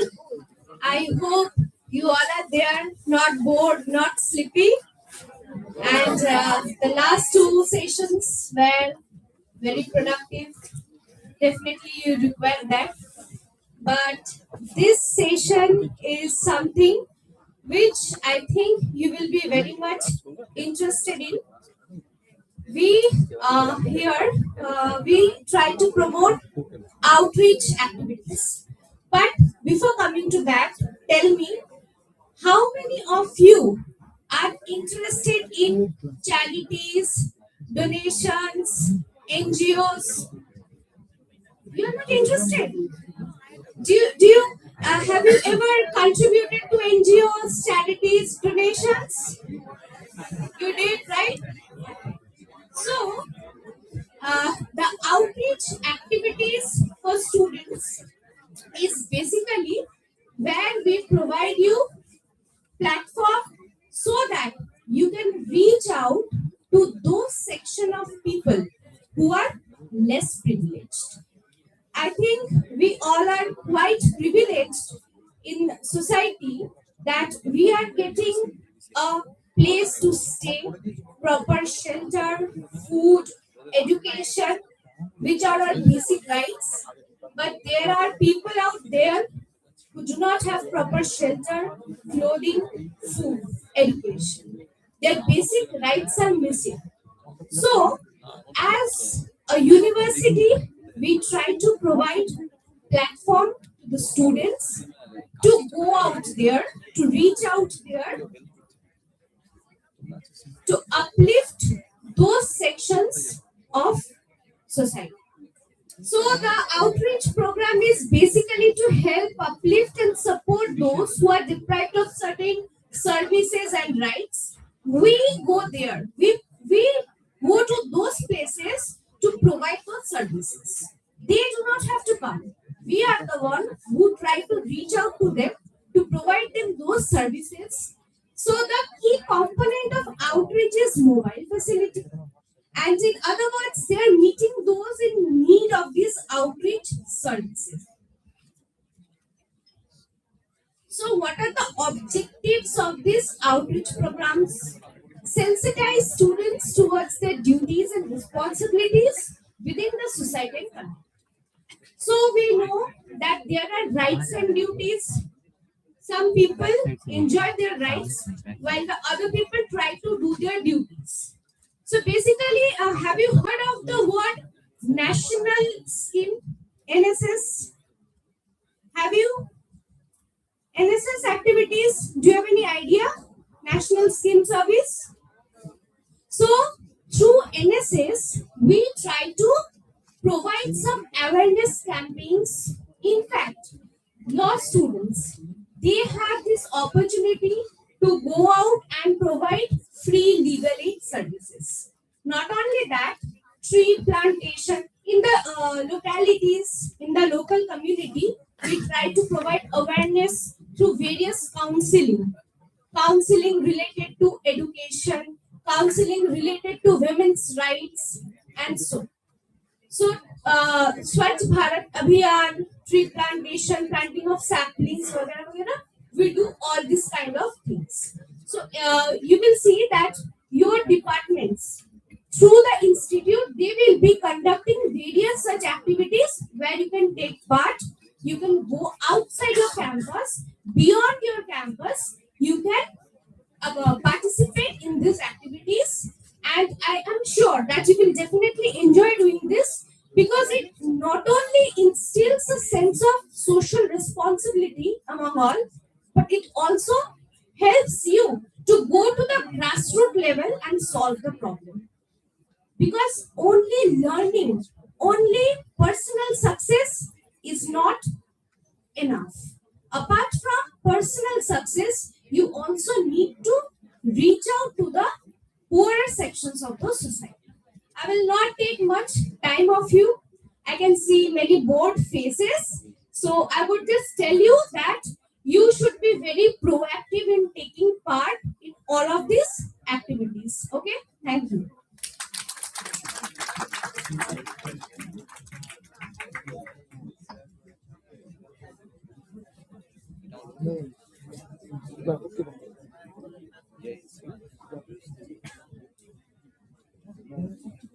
Good afternoon, everyone. I am Dr. Devalina Chatterjee, Faculty of Department of Juridical Sciences. So, today my topic for discussion is constitutional rights, socio-cultural awareness, and legal aid. I will not bore you anymore. I will take few minutes. I will discuss. And this is a topic that is a very important law topic, but still constitutional rights, cultural awareness, legal aid, everyone must know. I think at school level, everyone had a subject, civics and political science. The civic subject, this gives an idea on the structure, government structure, and the basic rights and duties of citizens of India. So, what are constitutional rights? Constitutional rights in our constitution is the supreme law of the land. So, from this, the important rights and duties have been derived, and according to the provisions of the constitution, different legislations was enacted. So, there are many fundamental rights. Fundamental rights are basic human freedoms that are given to the citizens of the country, like right to equality, right to life, right to work. There are fundamental, and right to life includes many other rights, like right to live in a healthy environment, right to clean drinking water, right to health care. So all these rights are very much important to live life to the fullest. And also, in case of breach of any right, there is also remedies given under our constitution, where through Supreme Court we can file we can file petition, public interest litigation, in order to get redressal in case of violation of any fundamental right. Like freedom of speech and expression is a very important right that is given under Article 19 of our Constitution. This freedom of speech and expression, and freedom to assemble peacefully, freedom to form trade unions, freedom to choose any profession of one choice. But these rights are subject to certain reasonable restrictions for the security of nation, for public health, and for public moral. So, all rights are there, but sometimes some restrictions are also imposed. And there is right to freedom of religion. Everyone can choose religion of their choice, and they are free to practice and preach their religion. Then you also have cultural and educational rights. As you know, India is a land of diverse culture. So every culture has a right to preserve their own culture, language, script, and educational rights. Those minority communities, people belonging to minority communities, they have a right to form their own educational institutions.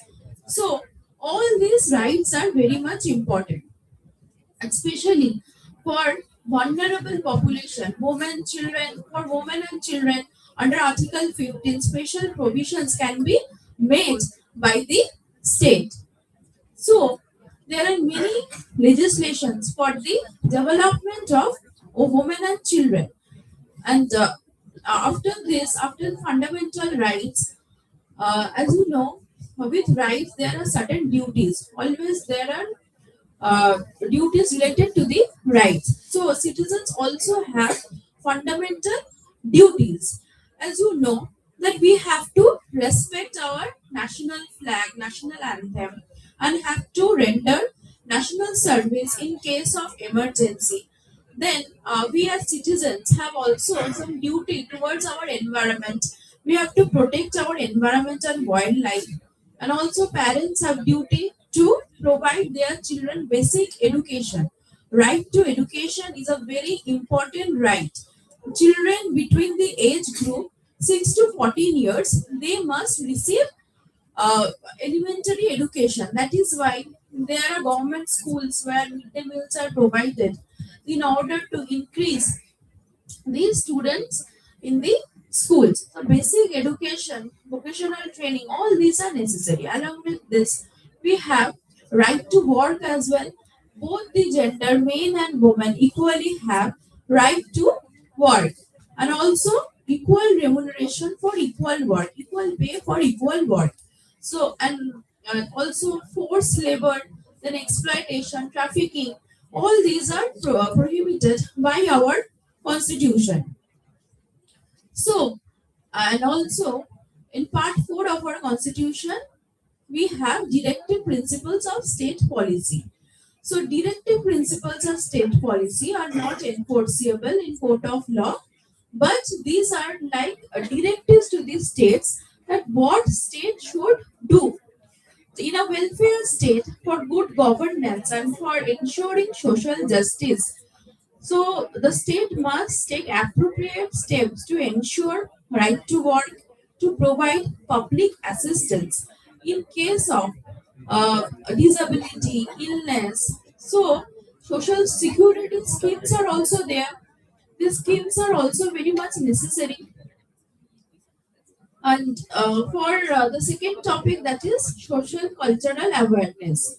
So everyone must be aware of their social cultural the people with whom you are mixing every day. There are variety of people along with whom you make friends, you meet in your workplace, in school, college. So as you know, India is a country where there are many states. People from different places come and work in metropolitan cities, and for educational purposes also, people from different states are coming and having receive education in different institutions. So there must be respect for every other religion, caste. Everyone has different types of cultural context. Every culture is different.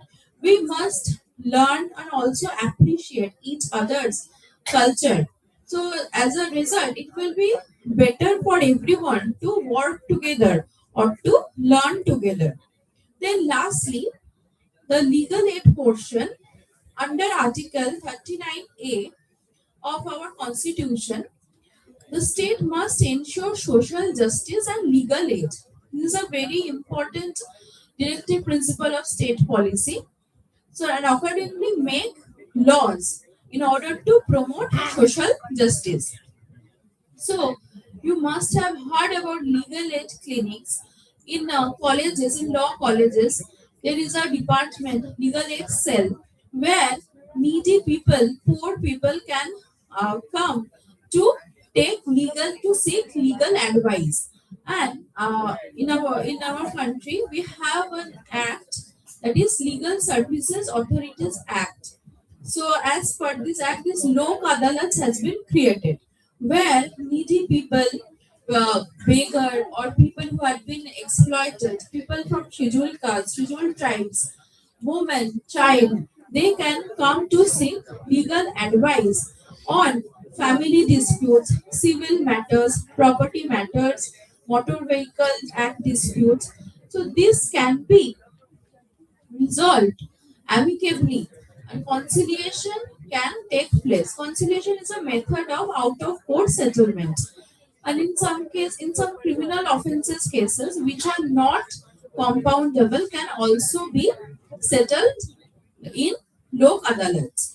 So at national level, state level, district level, these authorities are there to look after this, and also the legal aid clinics in different colleges also assist needy people who come to seek legal advice. This has been this legal aid practice is there in order to ensure that just because a person has no money will be deprived of justice. No, that is not the case. Everyone has equal right to seek justice, and this lok adalats, they try to bring settlement, they try to bring conciliation without any kind of fees. These are all free of cost. So that's all. Anyone has any question to ask? Okay, I will not bore you anymore. Thank you, everyone. Have a good day.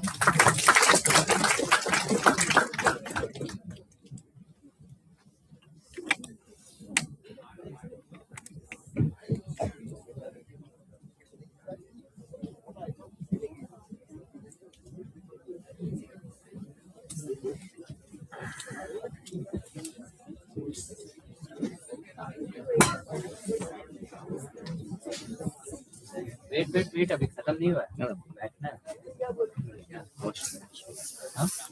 बैठना bag रख के bag रख दीजिए यहाँ पे हाँ hello हाँ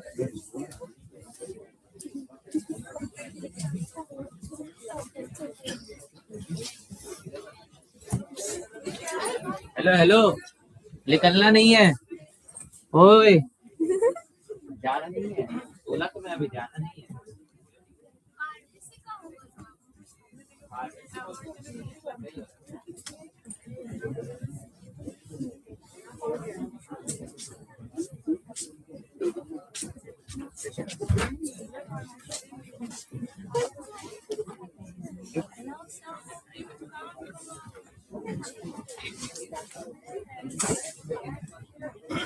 उससे पहले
The next is club activities at JIS University. Like obviously there are so many clubs that are functional at the departmental and at the university level. And I know you are like multi-dimensionally multi-talented. So some of you might be singing, some of you might be dancing. There is a cultural club. This is a photography club. And to elaborate on this, we'll be having the coordinator of the cultural committee of JIS University, and she will be elaborating on the different clubs that are there in the university, of which you should definitely be a part of. Have you been part of any clubs at the school level? Para club or club? Have you been part of any club at the school level? What club? Yes, so there is a cultural club here as well. Anyone who has got the bug of writing inside their head? You. Any poets in the house? 1, 2, wow, that's great. Any short story writer? Okay, only 1. 2. Because I find students are exceptionally great short story writers. When they're absent from classes, the reasons they produce for not coming to the classes, those are simply adding to the best plots of fiction that I have come across. I'll just add one incident before ma'am comes and take over. It will be a very short presentation. So a student was absent from the class for a long number of days.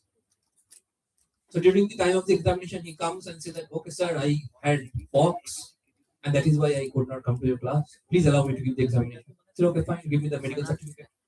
So he has produced the medical certificate. And on the medical certificate, the doctor has written that yes, he has pox. And the date was just the day before.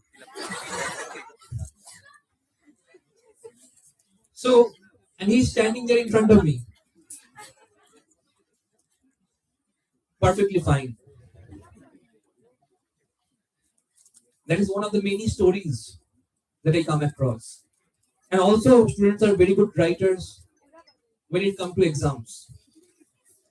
Suppose you don't know an answer.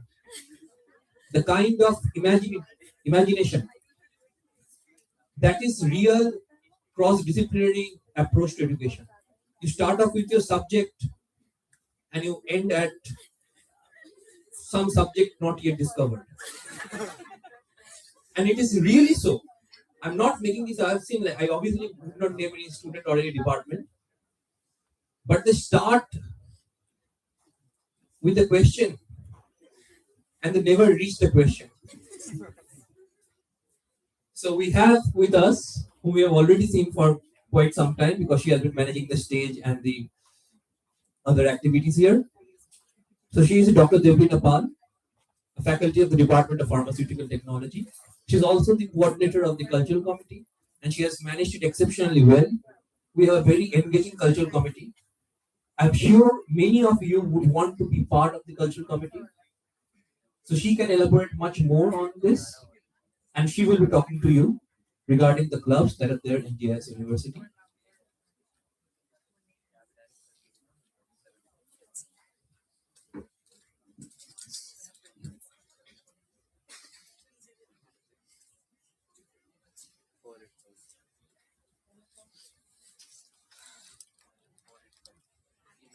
I was also looking at the group where students were saying that class कब से शुरू होगा, and like so eager to join classes and like very good, these are very good students. But then when classes start, the motivation and the lethargy, they fight against each other. Obviously, the obvious winner is lethargy. Because if the class starts at 10, you will be knocking at the door at 10:30. Sir, late ho gelo. Train catch korchilo na ajke. And then I said, like, from where are you coming? The person says from Belgorod. I said, like, are you sure you wanted to take the train? And unfortunately, none of this is a lie. When you come to the class, you'll find your friends coming like, sir, deri ho gelo. Because you have come to the class late. Like, why? The jam chilo raste. And the whole university is there, and there is one particular condition for this one particular person on earth. Mother Earth has conspired for traffic congestion. Anyways, so I think ma'am has prepared a presentation, so it will be a rather very informative session.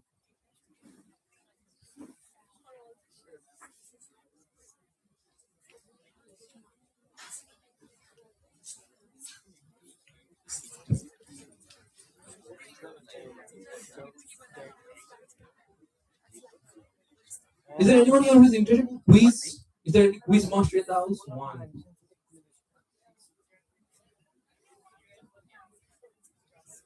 Like, if I have to assume, like, everyone is very studious here, like there are one or two writers, one or two like poets, one quiz, and all the others are like system.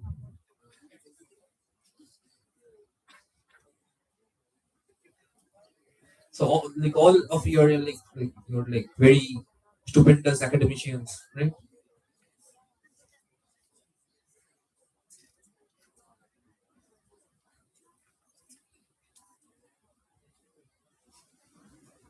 Okay, so over to ma'am.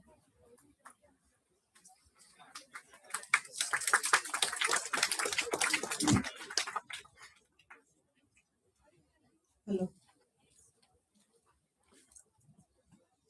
Good afternoon, everybody. This is Dr. Devlina Pal from Department of Pharmaceutical Technology, and today we will talk about the different club activities at JIS University.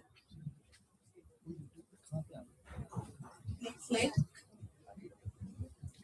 So, apart from your studies, there are various clubs, various student clubs at JIS University where you can showcase your talent. So, what are the objectives of these clubs at JIS University? So, the objectives are to promote holistic development of the students, encourage leadership and teamwork, enhance creativity and innovation, improve communication and interpersonal skills, develop social responsibility and environmental awareness, and foster physical and mental well-being. Next slide. So, students, these are the various student clubs which are present in our university as well as in various departments of our university. So, we have a very active cultural club where various cultural activities are performed throughout the year. So, you can join the cultural club. Next, there is a sports club in our university, photography club, literary and painting club, Navachetana Yoga and Meditation Club, Eco Club, Debate and Extempore Club, and newly started Science Club. So the purpose of these clubs is through these clubs you can discover your talents, you can nurture your talents apart from your studies, and this will help your holistic development. So, in our cultural club of university, so these are the activities which are performed. We celebrate various festivals, and there are various musical performances, dance performances, drama. So here you can see the picture of Mridam, which is our cultural fest. So it was organized in a grand manner this year. Then here you can see the picture of Freshers Welcome, which was also organized by the cultural club. And apart from that, throughout the year, we celebrate various other cultural activities, various other festivals like Agomani, that is the beginning of the Durga Puja festival. Then we celebrate Bashanta Utsav, we celebrate Saraswati Puja. Okay, so everything, all decorations and everything, the cultural club members are involved. Okay, and there are also other activities such as Robindra Jayanti, International Mother Language Day, Women's Day, etc. These are also conducted by the cultural club. So the benefits of the cultural club are it builds confidence, it enhances creativity, it perceives cultural heritage, and also it promotes teamwork. Next. So there are various sports activities in our department as well as university. So the sports activities here you can see students can all perform in these sports activities. So how many sportsmen or sports person are there?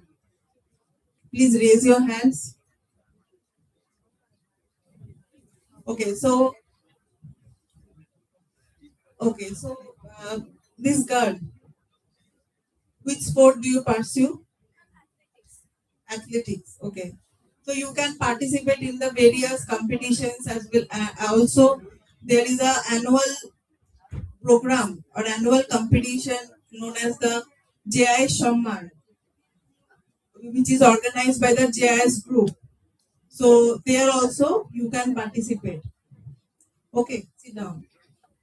So these activities, mainly volleyball, badminton, table tennis. These are all for boys and girls. Then cricket, football, chess, athletics also for girls and boys. And apart from that, there are various indoor and outdoor sports which are performed, various competitions are occurs. So throughout the year, you can engage yourself in different sports activities. So what are the benefits? Physical fitness, discipline, team spirit, leadership, and sportsmanship. So these are the benefits of the sports club. So here you can see in the picture the football tournament organized by our university. Then cricket tournament, this occurs every year. Okay. Then table tennis competition, these also occur throughout the year, every year. Then there are volleyball competitions. Okay. And indoor games such as chess, carom, these are also conducted. Next. So JIS University has a photography club which actively participates in all the activities which are conducted in our university. So what are the activities? Mainly they capture all the events which occur in our university. They conduct photo exhibitions and workshops. They perform nature photography, portrait photography. So this is a picture, the good picture of a photograph, a picture of our university, which is captured by our photography club. So what are the benefits? Creativity, increase of observational skills, technical photography skills, and digital editing. Next slide. Then we some of our departments also have literary and painting club. For example, pharmacy department, bioscience department, they have literary and painting club. So various activities are conducted, that is painting activities, sketching, poster making, rangoli designing. Then apart from that, there is creative writing competition, essay competition, story writing. Okay, so various types of activities are carried out. So you can choose your activity according to your talent. So the benefits are creative expression, improvement of communication skills, and artistic development. Next. We also have a Navachetana Yoga and Meditation Club. See here, the International Yoga Day is celebrated recently in our university. So basically, this club is for increasing of social awareness, community service. Your blood donation camp also occurs in our department, in our university. Then there are health awareness programs, cleanliness drives, meditation and stress management programs, and different wellness programs. So the benefits of this club are increasing of social responsibility, leadership, mental peace, physical flexibility, and emotional well-being. Next slide.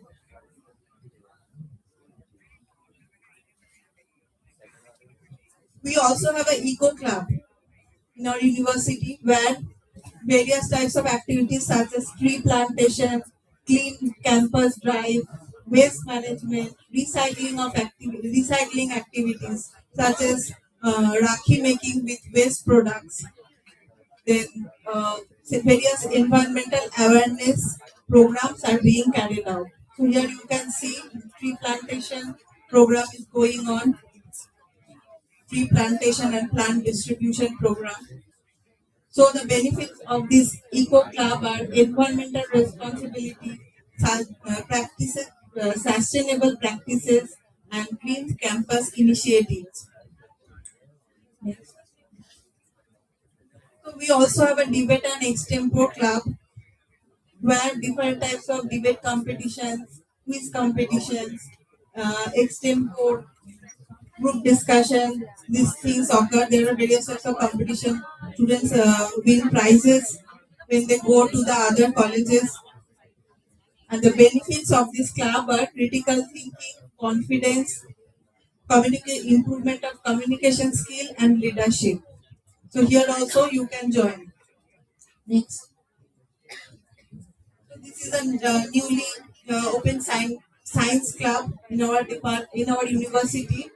So here's science exhibitions, scientific quiz, etc. These things occur, and the benefits of this club are increasing of scientific temperament, innovation, research aptitude, and problem solving skills. Next. So, what are the impacts of these club activities on students? So they are very important for your personality development. They promote teamwork, creativity, innovation. They help in time management, networking, increase social responsibility, and also career responsibility. So as I was telling that JIS group conducts a competition known as annual competition known as JI Shaman, which is conducted throughout all the colleges and university of JIS group. So here also you can participate. There are various segments: academics, JIS spirit, and JIS sports. So in JIS spirit means the cultural activities, the different cultural and club activities. So here you can participate. It generally occurs in after August, September, October, okay, and continues mainly, and it continues up to January, and the main program occurs on 1st February. Next slide. So these are the different competitions which occur in JIS Samman, JIS Spirit. Okay, there is solo dance, group dance, solo song, group song, drama, fashion show, instrumental music, painting, photography, quiz, debate. So here you can actively participate. There are inter-college and intra-college performances. So inter-college, then you can, if you do well, then you can go for the inter-college performances also. Next slide. So in JIS Sports, which is another segment of JIS Samman, you can participate in cricket, football, volleyball competition, badminton, chess, carom, table tennis, athletics, indoor games, outdoor games.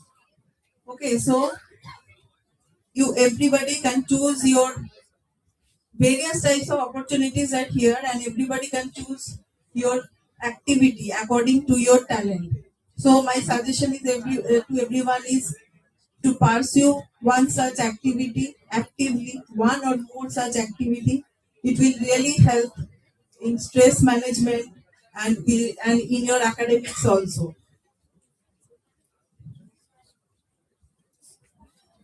So these are the different outcomes of JIS participation. Next. So thank you everybody.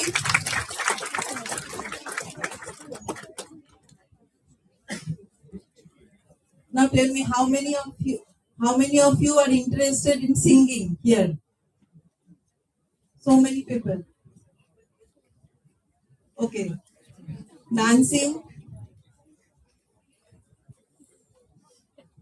Anybody who pursue drama? Anybody there? Okay. Next. Photography. The person is interested in photography. Okay, good. And cricket. How many are interested in cricket? Very good. A good number. Football. Acha. Girls, what do you? Someone has said athletics. Okay. What's your name? Okay. Anybody who plays volleyball? Okay. Fine. Chess, carom? Okay. Fine. So if you can contact your department. If you want to join these clubs, you can contact the persons in your department. You can also come to me if you require any type of advice regarding joining these clubs. Okay. Okay, so that's all from me. Thank you very much.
ओए ओए wait, अभी जाना नहीं है, कहाँ जा रहे हो? गेट बंद करना, गेट बंद करना। ओए ओए रुको, अभी खत्म नहीं हुआ है।